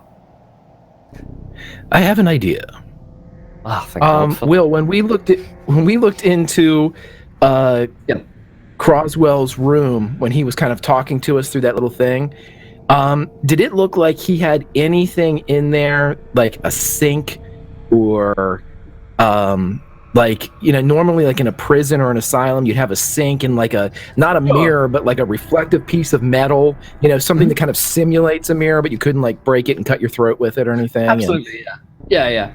They're all uniform from what you'd seen from looking into other asylum doors. They look like they've all got a sink and a bit of reflective metal and like a very simple pallet bed. Okay. Is there any standing water in the area? There is a lake, yes. A lake which has eerily reminded you of the same waters from the Squatters Lake Motel, for those of you who have been there. The pool is not far from the amphitheater itself. The amphitheater is just south of it, so again, it would be closer to the guards, so maybe like 100 feet away is this large standing piece of water. More of a reservoir than anything else.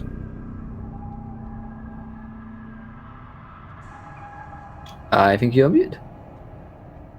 Shite. Yeah. Does anybody have anything reflective on... Does anyone have anything reflective on them? Mildred, do you have a mirror or... Oh, I do have a Mr. contract. Dog. Also, my sewing needles are metal now. My knitting needles is awful strange. They were wooden at one point, but their function is the same. I don't know if the compact is big enough. I'm probably going to need to go down to the lake, but I'm going to try to do, or Father Carmine's going to try to do, and communicate with Croswell the same way that he communicated with Eric and cast his reflection through to the shiny piece of metal in Croswell's cell to see if the boy's even still there. So before we... there's going to be a couple of problems with that. First of all, you're going to need to get closer to the lake. Second of all, you don't know which cell it would be. You have a rough idea of the area, but you're probably going to have to check a few of them. Which cell Croswell was in? He was in cell number... I wrote it down. He was in J Ward. Oh, J Ward. Mm-hmm. I wrote it down. I think I made it up in the moment. But Yeah. you know which ward number he's in. Somewhere in J. The only problem being is that they are not labeled from the outside. So you've J12. got no real J12. Yeah. There you go. You've got no real clue I thought exactly at the same time. where it would be. You know, you could figure out where the J ward was from where you walked in. But which room that is, I mean, there are a lot of rooms in here. Well, that is a suggestion. I have the ability to perhaps peer into his cell before we go traipsing in there.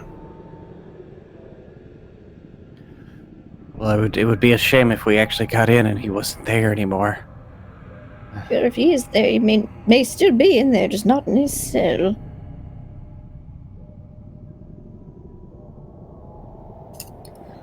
Ooh, I have a question, Will. Sure. Is there a cemetery on site? Like for Not that you patients know who are of. deceased? And they may have... Okay, like I don't see one. No, I didn't see one when I was looking at my map. No, nothing on the map, which might strike you as somewhat odd. However, there is a cemetery just down the hill. Just down the hill. Okay. Yeah, so they have it off-site. So they presumably just like carry bodies down from the asylum grounds and bury them in the cemetery down there. Okay. Good to know. Weird. We It's coming up breaking for and a time entering. which the guards are going to pass and give you that 1 minute window. You're muted, Tom. You are indeed. You're very quiet. Alright. I know we're speaking. I but- say we just go for it. Unless someone's got an idea to have another distraction. Perhaps we could get in and get a little closer, and Father Carmine can do his thing. Do you know which window it is? I'd rather not like poke the thing in many other people's cells and wake them up.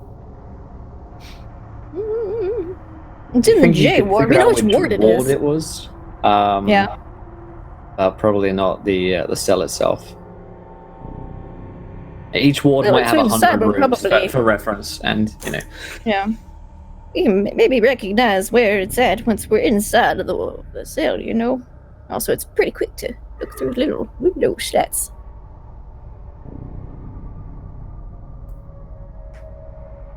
I don't suppose anyone has something that'll make a noise or something like that, would you? Seth pulls out his Derringer.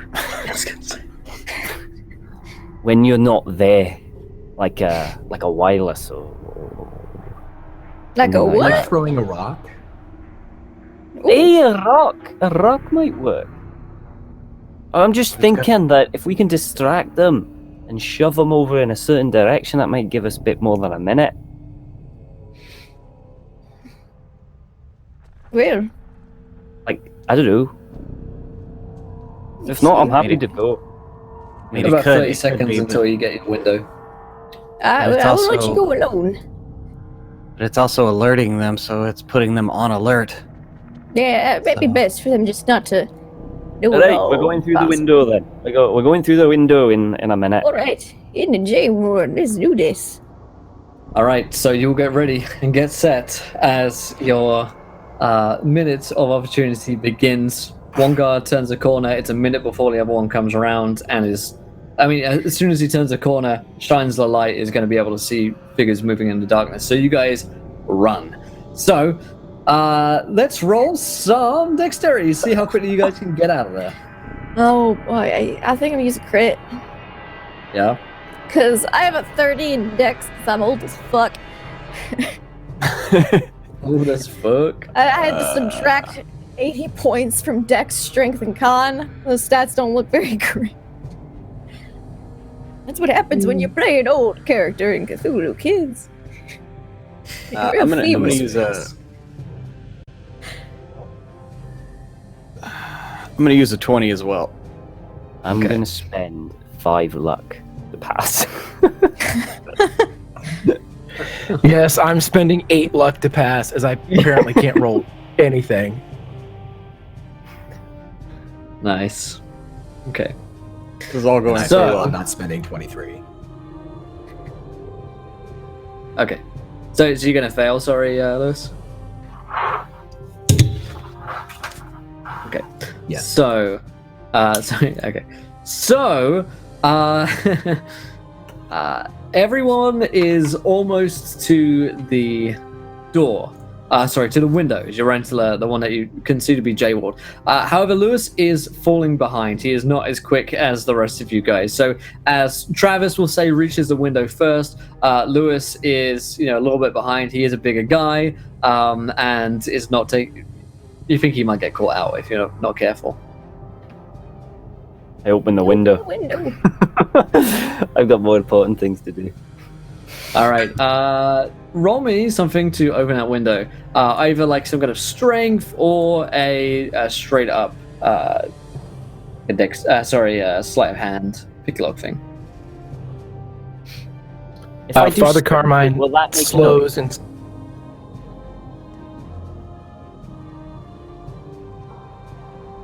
very well. Sorry, what was that? If I use strength, is that going to make more of a noise? I Possibly. mean, as in when I'm using strength, am I smashing the window or am I just You're brute going to be like forcing it up? forcing it up. Yeah, it might make Okay, it further. I'm gonna To the top.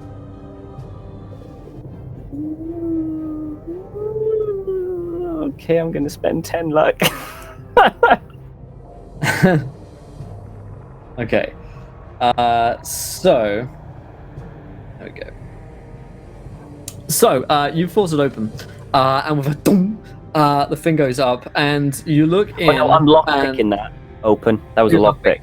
Sorry, Yes, sorry. it's fine. Yeah, you quickly jimmy the lock just the way that you've been taught in the McDrew detective company, and it jimmies right open, and window slides all the way up.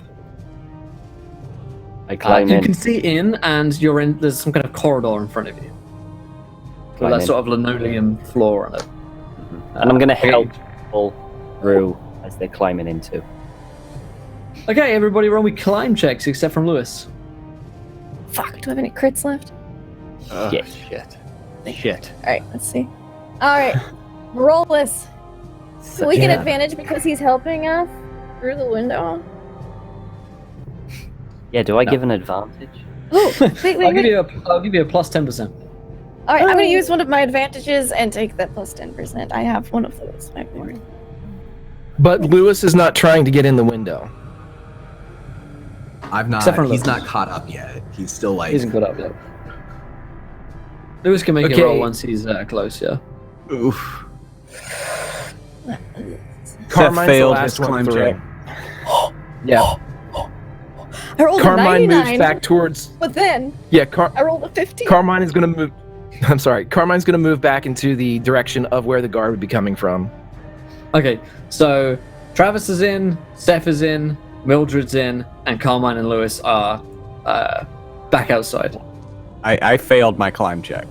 You failed your climb check. Okay, so Steph is like still struggling upwards. His Then. legs are wiggling Stuck out. in the window. Yeah, stuck in the window right now, trying to get pulled through. Here, grab this Lewis, gun. at this point, you'll reach the window. You've maybe got 20 Split everything seconds. Father Carmine has come back down. What are you doing? Get up there. Help Seth. And he'll try to push Seth through. Steph, give me a roll at plus 30. Suck in your gut, Seth. Yeah, I would have got that without the plus 30 on the second attempt. Nice. So Steph kind of sloops through, and as pulled through. Lewis, you can make a roll at a plus 10 with Travis helping you through. Right before Lewis makes his roll, he'll lean in towards Father Carmine and he'll say, "I'm not what you think I am." And then he'll try to go up. Okay. Let's try that roll.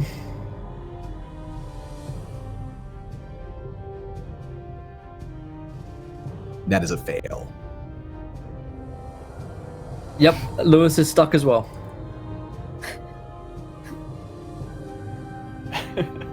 Father Carmine, what are you doing? Do I have time to? Give him a shove. He will help and shove like was done before, trying to get Lewis up into the room. But he's keeping one eye on the corner, waiting for the flashlight to come around. Yeah, you can see it almost peeking round at this point. It's maybe 10 seconds away. Lewis, one more roll with a plus 30. One too many cheeses, Lewis. It's all that cheese. Extreme success. Nice. Lewis just plops right through Father Carmine. You've got Pooh 10 Bear. seconds. Carmine leaps up with a nat 20 into the window and closes it behind him. Like Nice. Olympic. Oh. Like an Olympic athlete, he flexes and jumps right through, landing on the other side, and Travis is there to shut the window again as you guys see the lights just flick around the corner, signaling that the guard has just come around, leaving you guys back in the darkness of the asylum. Easy. That went well. Easy. Now. Right, let's find a map to see where we are. I'm gonna have a look. Because there's normally I don't know, in the Suns, do they have floor markings and maps of the Sure, layout? in this one they do. Fortunate. You don't have any torches on at the moment, so let me know if and when you're using flashlights. You know what? I might actually just use a match. Just to see if there is where the. Have we got a map or have we just got markings? Yeah, there's one, a floorboard up on the wall opposite you. So the window is basically where the corridor ends. Either way down this corridor, there are inmates rooms. The map would show that you guys are in Ward K. So you're close to Ward J. If you were to keep going onwards and then take a right and then a left, that would take you into J Ward. Okay, that's what I want to know. We stay quiet and take it Excuse nice me, and Seth. slow. Could I borrow a lighter from you? You have one. Yes, I think I do. I've only got Oh, matches. hello. Hands it over. Thanks. Right. Is this a bad time to say that I failed the stealth test with an true agency? No, it's fine. It's fine. We'll be all right. We'll be all right. I was caught 9 times out of 10. And I will go stealthily. If we're lucky, they're all To, locked up in their rooms. Yeah, Ward J. All right.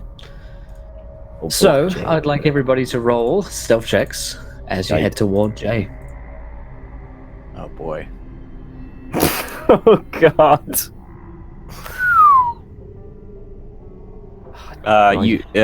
Seth is sweating louder than usual. I'll just say that. Super loud sweat. All right. Plop Travis of flop sweat. is Yeah, not I'm not- very I'm not- stealthy. I rolled a 69 for stealth, which out of 20, which is, Lewis fails as well. We're all boom, boom. I spend 2 luck, so I succeed. Jesus. So we've got what, 2 fails in the party? We got No, everyone bar. Everyone Oh. but Greg. everyone. Oh, Amazing. yeah. So, you guys are going through, but this does not go unnoticed by the inmates, as several of them will thrust their faces into the small windows and bars of their rooms, and a couple of them just start shouting and hooting. A couple of them are like, "Get me out of here! Get me out of here!" And then others begin to kind of shout and rattle at the bars, and almost like hoot and howl, like wolves almost. They're being Let's very, go very around. We loud. could let some of them. We could let some of them out to. I don't Well, think try to that's a escape. good idea. Why, that's a good idea. Let psychopaths go around in the dark. Well, it could. The guards would take care of it. One of They them take care of us. like quiets as he hears that. It's like, yeah, get me out of here. Come on, get me out of here. Oh, let's carry on. I'm gonna keep an eye out for possibly an Can we office get to some of the guards, eh? Come or on. perhaps a locker room for the staff. So I don't know. Maybe we can nick a coat or something to try and pretend or whatever. I'll let you know if and when you see one of those. Okay. The guy is very insistent. Is everyone walking past? Oh yeah, just walk past. Okay. That's why I ask is everyone. I've walked. Travis is They going, don't- I'm sure. But They don't see the Father Carmine, right? I'm the only one that's stealthed, but they see Sure. the rest of the group. Yeah, okay. I'm going to stand Okay. away from them. Yeah.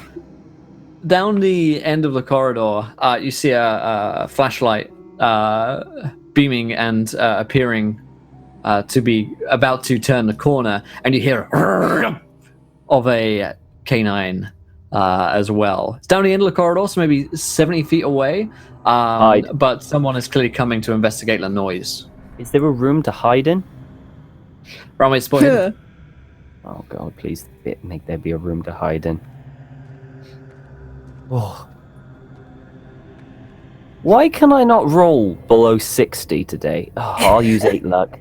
Fuck me. Unless someone else is gonna roll, please someone else roll. I failed. I rolled a 76. I rolled a 19 out of a 25 on spot hidden, so There you go. There you go. I can see. I got an shit. extreme success.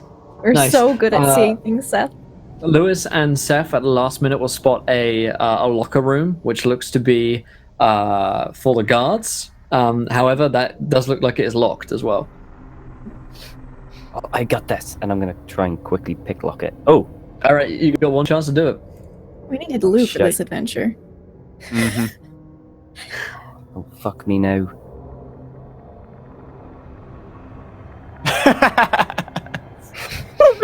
It's like a fucking 96. Oh, no. God. Yeah.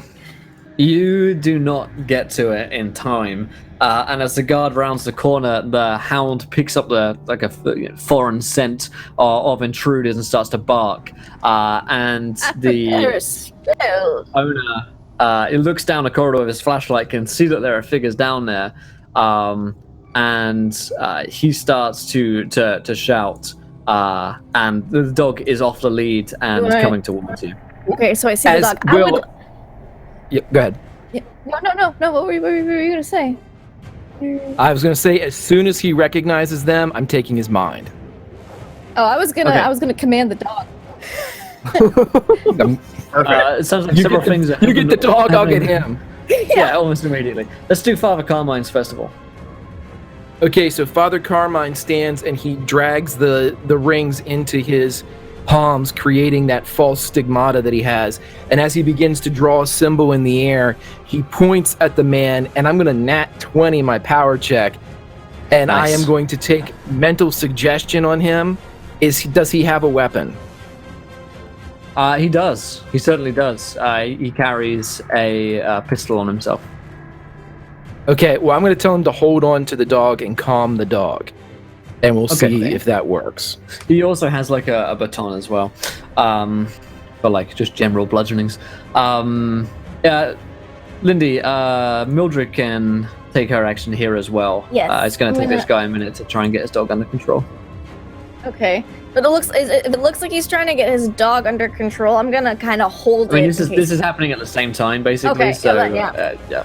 I'm gonna cast Command Animal, Okay. dog, and tell the dog to protect us. Okay. Command. I'm gonna have to take a D3 sanity point lost.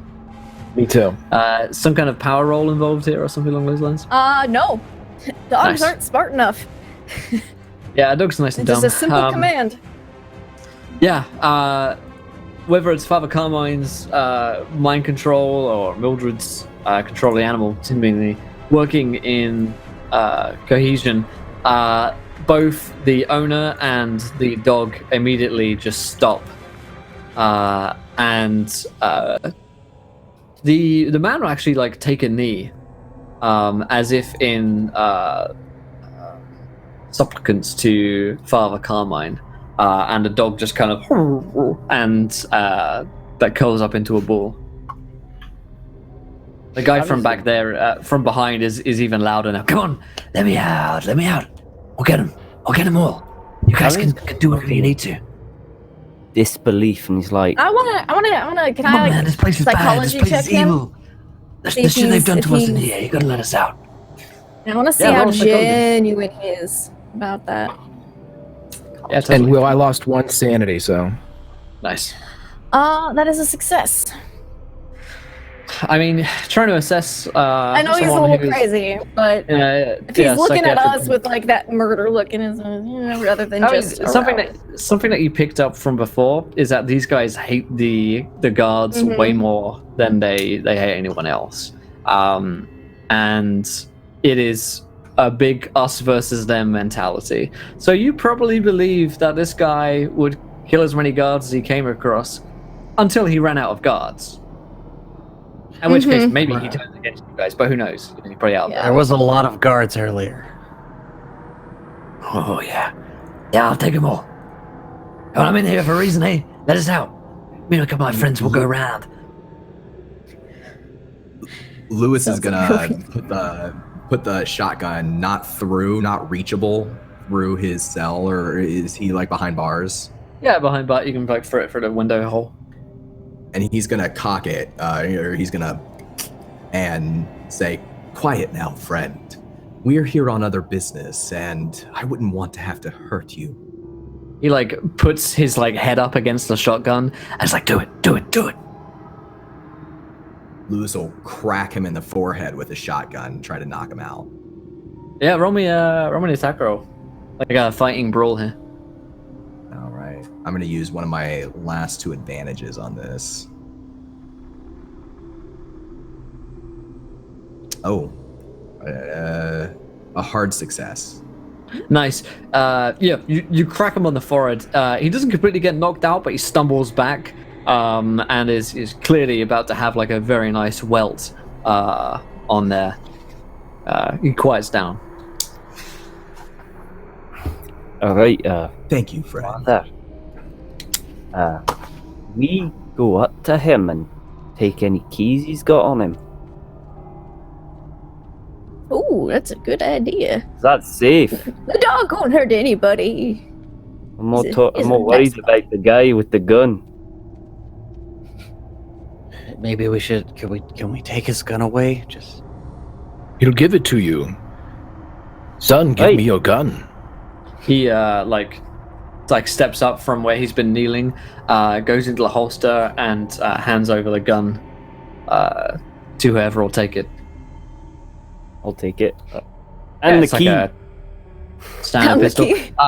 He hands you like a set of keys. Looking at this ring, they are Ward K keys. They do not have keys to the whole asylum. Not that lucky. Son, would you take us to Mr. Croswell? He says, "Yes, father, of course." And Chop, chop. will turn and start walking. I get the doggy scratches. Like good pup. Gift you got there, father. It has its moments. He's just seen the light. Yeah. He does it looks indeed that look way. as though one who's just suddenly become enlightened. There's an almost ecstatic appearance on his face.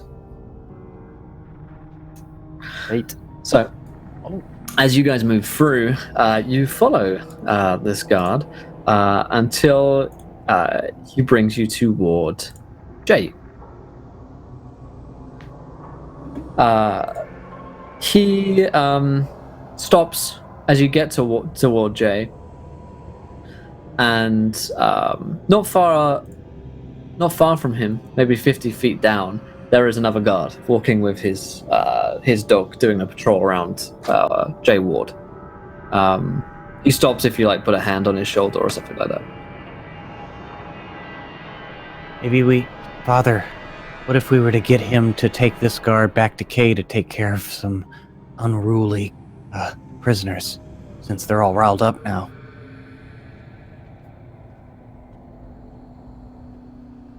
If you wish. Hey, let's find a place to hide first.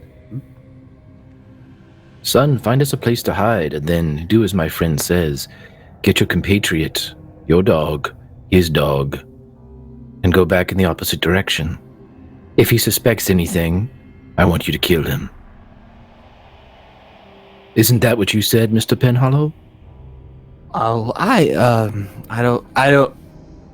Just to distract him. I don't. I can't be responsible for any more killing. Death is very distracting. It's He's so not final, wrong. though. You're not wrong either. I mean, whatever you want to tell him. I mean, he's under your control. It's It's your suggestion, Mr. Penhollow, so we will send him to do our bidding, or, pardon me, your bidding. He relays that exact phrasing to the guard. He nods. Of course, father.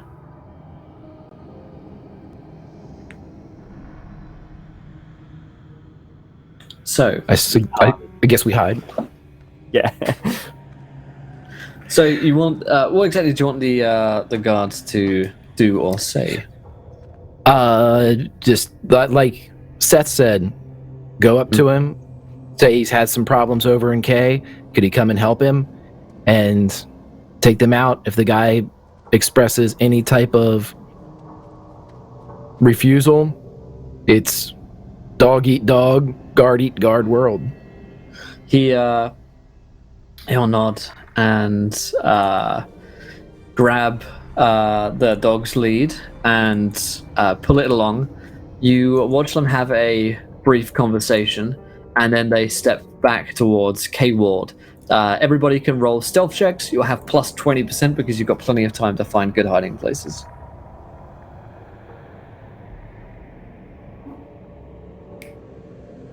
succeed. Oh, thank God for Nice. that 20%. Well, That's exactly thank goodness what for I that just 20%. Yes, success Lewis with the fails. 20%. Lewis fails. Oh my god. Lewis fails. Seth leans over to the priest, I'm starting to believe you about Mr. Delgado. We'll see. Mr. Penhollow. So you guys are hidden. The guards come by. Luckily for you, 4 out of 5 is good enough to not alert the awareness of the second guard, and they move behind you, giving you a chance to move into J Ward and where Larry Croswell's room should be. You can stay and wait to hear how that conversation goes if you want, but I'm imagining that you guys would like to move on. No, yeah, let's go ahead and head out. Yeah, let's get to Crosswell's cell. Just want to get out of here. Okay, so the group of you pull your way forwards, and you don't run into any other guards as you're in J Ward. It's familiar to you because this is where the rest of you guys have been. Again, a palpable sense of dread and unease overwhelms you as you enter into this place. It is a place of darkness for certain. For Father Carmine would be certain that this place were evil and unsanctified ground, at least. At worst, something far worse has been on this soil before. I'd like everybody to roll a sanity check once again as you enter into the J Ward. I didn't do so well on this last time. Let's see. Here come the low rolls. 37. Just succeed. Ooh, barely success. Failure. Lewis succeeds. Oh shit, wait, no. I gotta spend 3 luck. Sorry, I forgot I lost sanity in this adventure. You can't spend luck on sanity. Oh, Yeah, that's no, right. look, that's funny. Raise a hand if you failed. Huzzah. Okay, so let's roll this dice. Yeah. If you failed, you'll lose 3 points of sanity. If you succeeded, you lose 1 point of sanity. Just being in this area alone is enough to set a big sense of unease off in all of you, and you know that something has been wrong in this place, and that something potentially incredibly terrible is about to happen here in a few days' time. And Faye the Pigeon, who gives Father Carmine a wild magic surge. At my Thank you, request. my child. Let me know what you get here. I'll look this up for you, my friend. 3506. 3506 reads. Come on. There you go. Small objects carried by you seem 10 times as heavy. So, we could say like your Bible, potentially at this point, is weighing heavy upon you. And yes, any rosary beads, charms, necklaces seem like they are a lot heavier than before. It's perhaps just the weight of evil in this place, or perhaps the absence of any holiness in this place. But it seems as though something is pulling down the Bible, the charms, towards the ground, like almost magnetized, trying to pull them off you, perhaps, so that they could no longer last. Something that you would have noticed is that none of the guards, none of the inmates would have any kind of holy symbols upon them, which is perhaps in itself not strange, but it's 29, so that it would have been more practiced that there'd been, you might carry some kind of religious symbol upon you. Not so here. You haven't noticed anyone, and by the time you're in here, you'd seen hundreds of people, so perhaps a little bit strange, something that Father Carmine is probably more aware of than most. As you get to J Ward, however, you see the door to J12, which is Larry Croswell's room. The shutter is closed on it at the moment. I open up the shutter. I want to see if he's in there. Larry Croswell is not inside the room. Shite. Oh no. Where would they take him? Maybe they took him for therapy or whatever it is they're doing to him. I'm going to go to the next Electroshock. cell and open that up and see if there's anyone in there.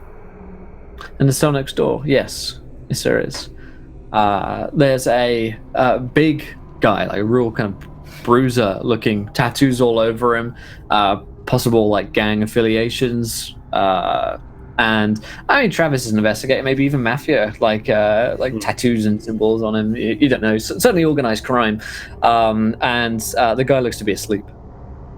Who do you want me to talk to him? Hey, you have a way with words. Find out where he is. And Travis is going to go out and watch. Oh, hello there. Could you please wake up, sir? After a couple of minutes of this, the man will wake up. Morning you will watch. or evening. The rest of you will watch as your friend, the guard, comes back, and there is blood over him. His bludgeon lies bloody at his side. He looks to have murdered the other guard. What about the puppy? There is no puppy with him. The man kind of wakes up and looks like almost disbelieving, like he might be dreaming, rubs his eyes again, is like, yeah, what the fuck's going on here? Who the fuck are you, old lady? Oh, hello there. We are here to inspect the security of this here establishment, and it has been sorely lacking, young man. Even I was able to get in. I haven't been able to get out of here in weeks. Ask me, security needs to be a little more light around here. What the fuck are you doing come around here at this kind of hour anyway? You don't look like no fucking inspector. You look like some... I'm gonna flash my badge. Like, because we have like... Oh, shit. Yeah, you got like federal FBI. ID. Yeah. Like, he's like, fuck. Shit. Sorry, man. Listen. That's right. Respect for your elders. That's right. Skirt. Now, we are here undercover, as well as inspecting your security. And not only is your security lacking, but the person we have been sent here to interrogate is not in his cell at the moment.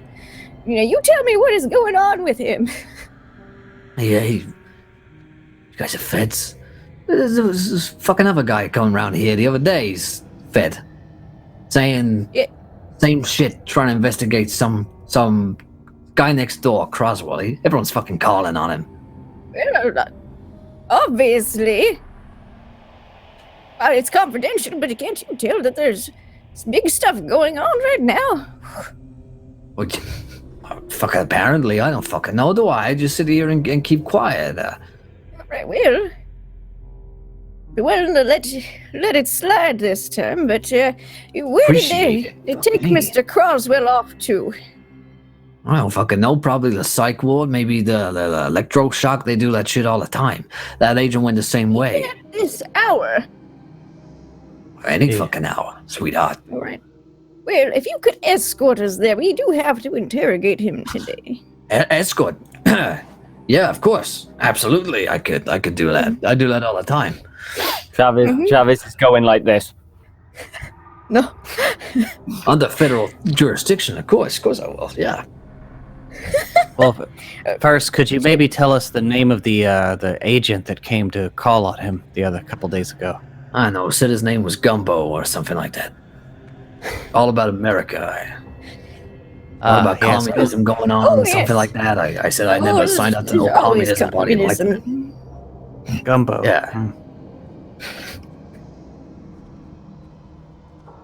I mean, if you're quick, you might still catch him. Wasn't here that long ago. Well, just give us one moment to make sure we discuss Agent Gumbo. He tends to go off the rails a little bit sometimes. Doesn't wait for backup. And I'm gonna grab everybody else into a granny huddle. We want to get your friend out of here, don't we? We got this far. Don't we want to? Hey, get him out of the electrotherapy ward. Hey, we go there and we get him out. This what guy. about our guard there? Is the guard's back, right? The one that's mind controlled. Yeah, it was. Fuck out. Is he still? Could you take us to where they're keeping? Sorry, he's still under the spell. Mm-hmm. My son, could you take us to Mr. Croswell? Where would he be going for his treatment, or this Agent Gumbo? He looks a little, Father, I don't know. Where's the electro? You don't know place? where He is, did or- mention he was getting a lot of electrotherapy. If I had to gamble, I'd guess he was there. Father, I work in K Ward. This is J Ward. You're unaware of anything that happens in J Ward? That is the policy, Father. As per the doctor's orders. They don't Is the want too many doctor people here? knowing. Of course, Father.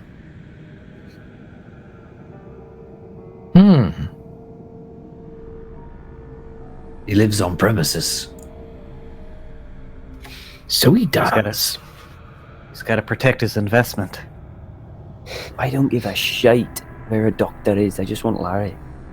Let's go to this electro treatment shit and get him out and go.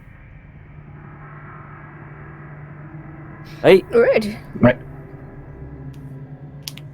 All right. hey, you tell your little freaky pet thing that take us to where they do the electro treatment. He does not know. Oh, he said he doesn't know where Larry is. He knows where You the know- electro ward is. You know where the electro, where they Father. do the electro I know what the ward is. thing? I don't have Well access, then. but I could take you there. Hey, Very well. Lead on.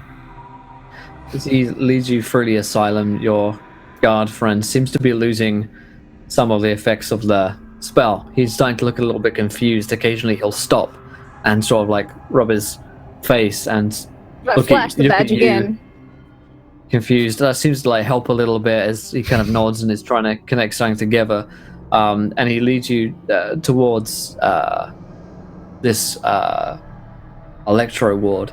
At the point where you come up to a big door, which is labeled for electro ward, he looks like he has broken that connection finally as he ends this command.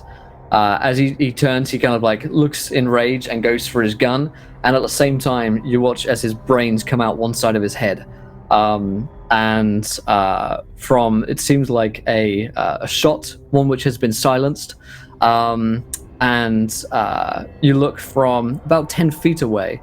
There is someone who looks much more like a Fed than anyone you've ever seen.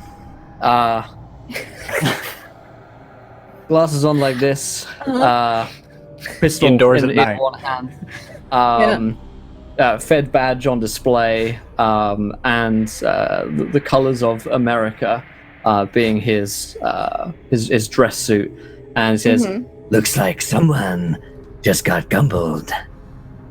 Oh, Agent Gumber, I presume? That's right, Agent Yeah, Gumble, at your service, agents.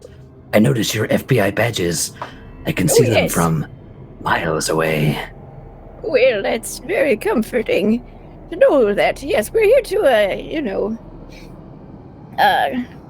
release Mr. Larry Croswell. You can assist us with this fellow agent. Right. Let me just check the comms. Okay, you're good. So, tell me what you know. You definitely didn't speak to anyone on the comms.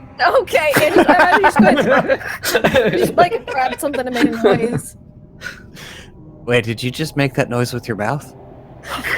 I don't know what you're talking about. So, what have you guys found? I just got sent here on a classified assignment. I totally read the dossier.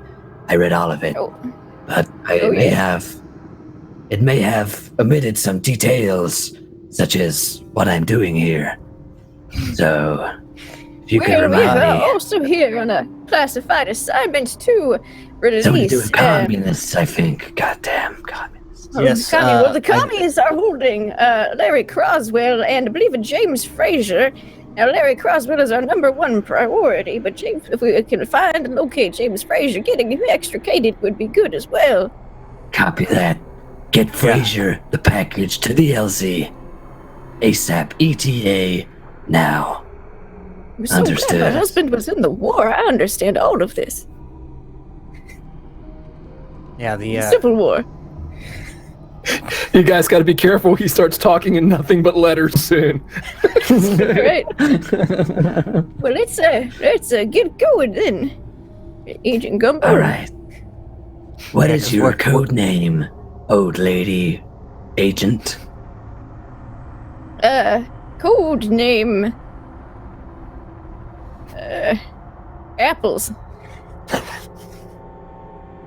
That's a good name. I like it. Agent Apples.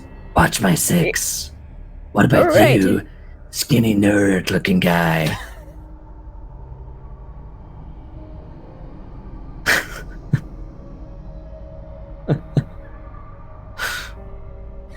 Wasn't gonna give him my real name. Crap, Apple. They'll never connect the dots.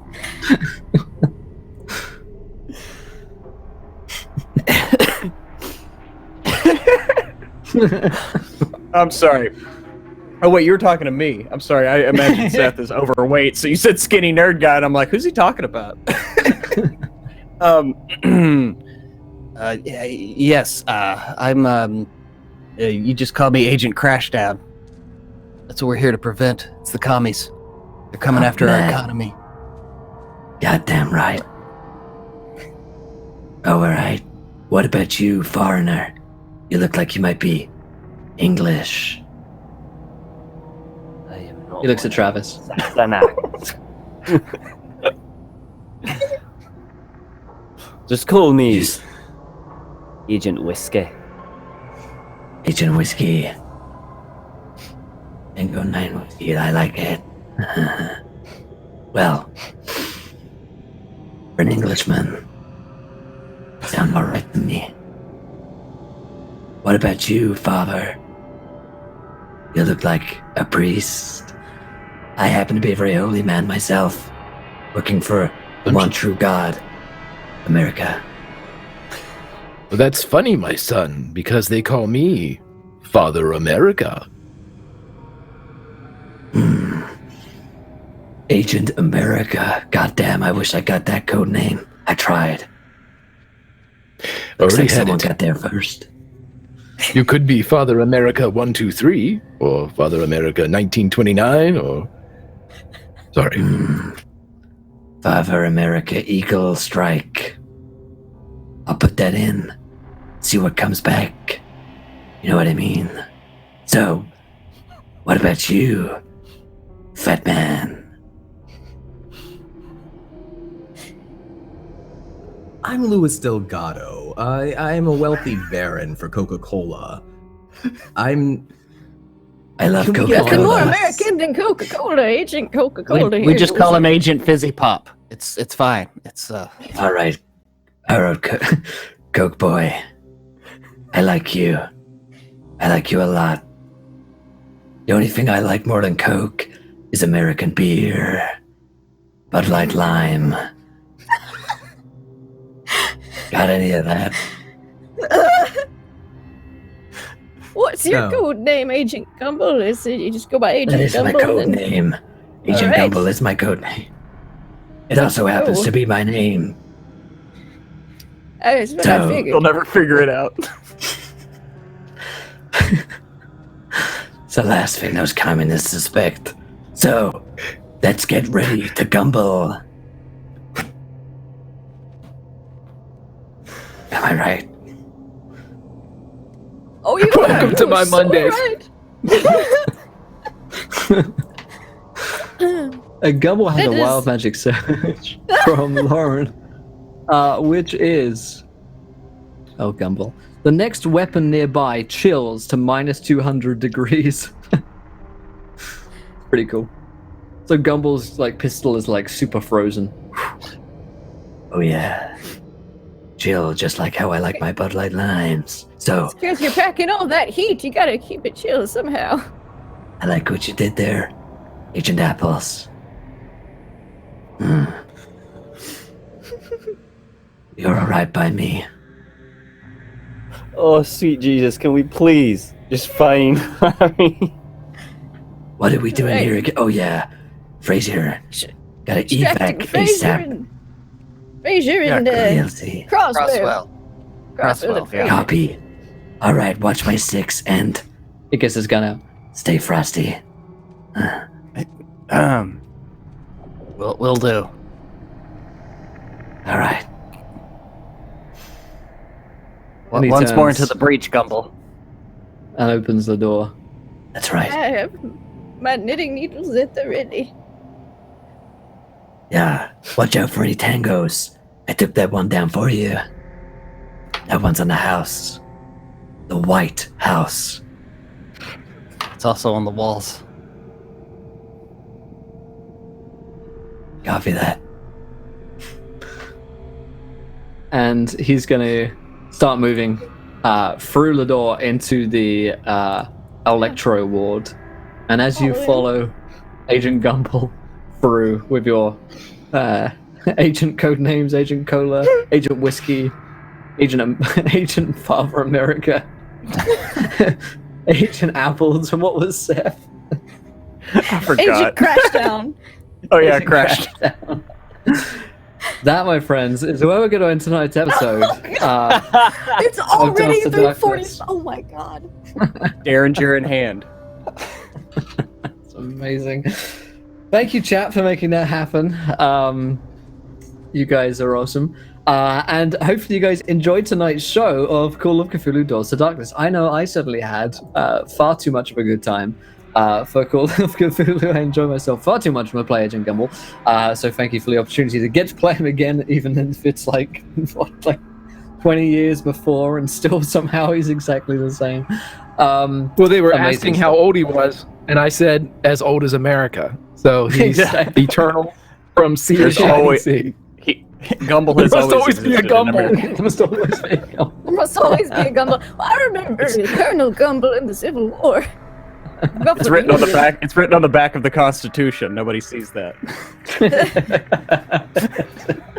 Amazing. Well, my friends, stick around because we've got Warhammer Beneath Dark Bowels coming your way in just a few moments' time. So stick with us for that. It's going to be awesome. I've been waiting for weeks to play this game, so I'm super excited to get back. So stick around for that. If you enjoyed the show, of course, hit the follow button and join us. And that means you can catch all the rest of our shows, including Star Wars, later tonight. But let's go around to Cast and Crew. Did we enjoy ourselves? Where can we find you guys online? And let's start with reverse order. So let's start with Pruitt. Hey, always have a great time with this crew. I loved finally meeting Agent Gumble. We'd spoken about him earlier, so it's good to actually see him. Very Colonel Flag from MASH. You should look it up. It's fucking perfect. I am Pruitt. I am one half of the beast that is WebDM. You can check our YouTube channel out for some DM advice videos. I also have my game on Tuesday night, Star Bound, alongside Mr. Greg here. Had an epic session last night. Also, later today, we got Warhammer after this, and then over to YouTube for Saber Dice for the 6 to 9 o'clock Central hours. Also, we're taking a break from RPGN for a few weeks, but, if you still have clips, might want to send them in. Maybe we'll keep them in an archive or something. But until next week, y'all take it easy. Great stuff. And Don, I think, is next. I'm not on the right screen, but Don. Yes. Yeah, this episode had a little bit of everything. I liked the twist at the beginning with the fish teenagers. They're growing up, and I appreciate that because I can't deal with any more fish babies. Why'd you bring him up? I've gotten to see like a little bit of Agent Gumble, but now I feel like we're in for a terrifying next episode, the most terrifying yet. And I can't wait for that. In the meantime, I'm doing a couple of podcasts, Tomes and Tentacles, which I think is coming back soon with new episodes, and Dice Tribe, my prequel to Tomb of Annihilation podcast. You can follow me on Twitter at Donathan Fry. And I'm doing on Tuesdays, Vecna Lives with Lindy on the Greyhawk channel. We just had our first episode. That was a lot of fun. And then starting this Saturday on Greg's channel, I'm doing Pulp Cthulhu, Project Cronus, which it's like Cthulhu meets The Watchmen. It's really, really cool. I'm really excited about that. That's at Saturday at 2 p.m. Awesome. Great stuff. Thank you, Don. Lindy. Oh my gosh, so much fun. And terror. But good mixture of both. I was gonna tell Father Carmine about the Coca-Cola thing, but then I was like, wait, Mildred can't trust anyone right now, except Sloan, because he's like a grandson, it's fine. Oh my gosh, so much. I don't think we've ever had this much in-party suspicion before in a game, so this is real different, real interesting. I'm digging it. It's a nice little twist change in this campaign, and I can't wait to see how it plays out, where it goes. I can't wait for next week. You can find me online at LaughLoveLindy on the Twitches and the Twitters, here every Wednesday for the amazingness that is one of my favorite games, Call of Cthulhu, here, Doors of Darkness this season, 3 hours after the awesome Warhammer game. You can find me on the Rise of the Dark Side, the Star Wars RPG that's going to be going on at 7 p.m., I think. And then Thursdays, you can find me on WebDM's channel doing Land Between Two Rivers. Fridays, you can find me on Greg's channel doing Firefly RPG. Every other Saturday, you can pretty much find me on Power Score RPG or Scraticus at some point doing Pirates of Paradise or random D&D things. Sundays, we are on a break from RPG, but still submit super awesome clips, just in case. Sunday evenings, Pulp Cthulhu, Greg's channel again, Grimjack21502. Tuesdays, we'll have more Tomes of Tentacles soon, and then Vecna Lives with Dawn. I'm DMing it. It's super awesome and exciting. It's a higher level campaign. Can't wait to see where it goes. It's a crazy group. And then Tuesday evenings, Out of the Abyss on my channel. And it's amazing. Thanks so much, Lindy. And Greg.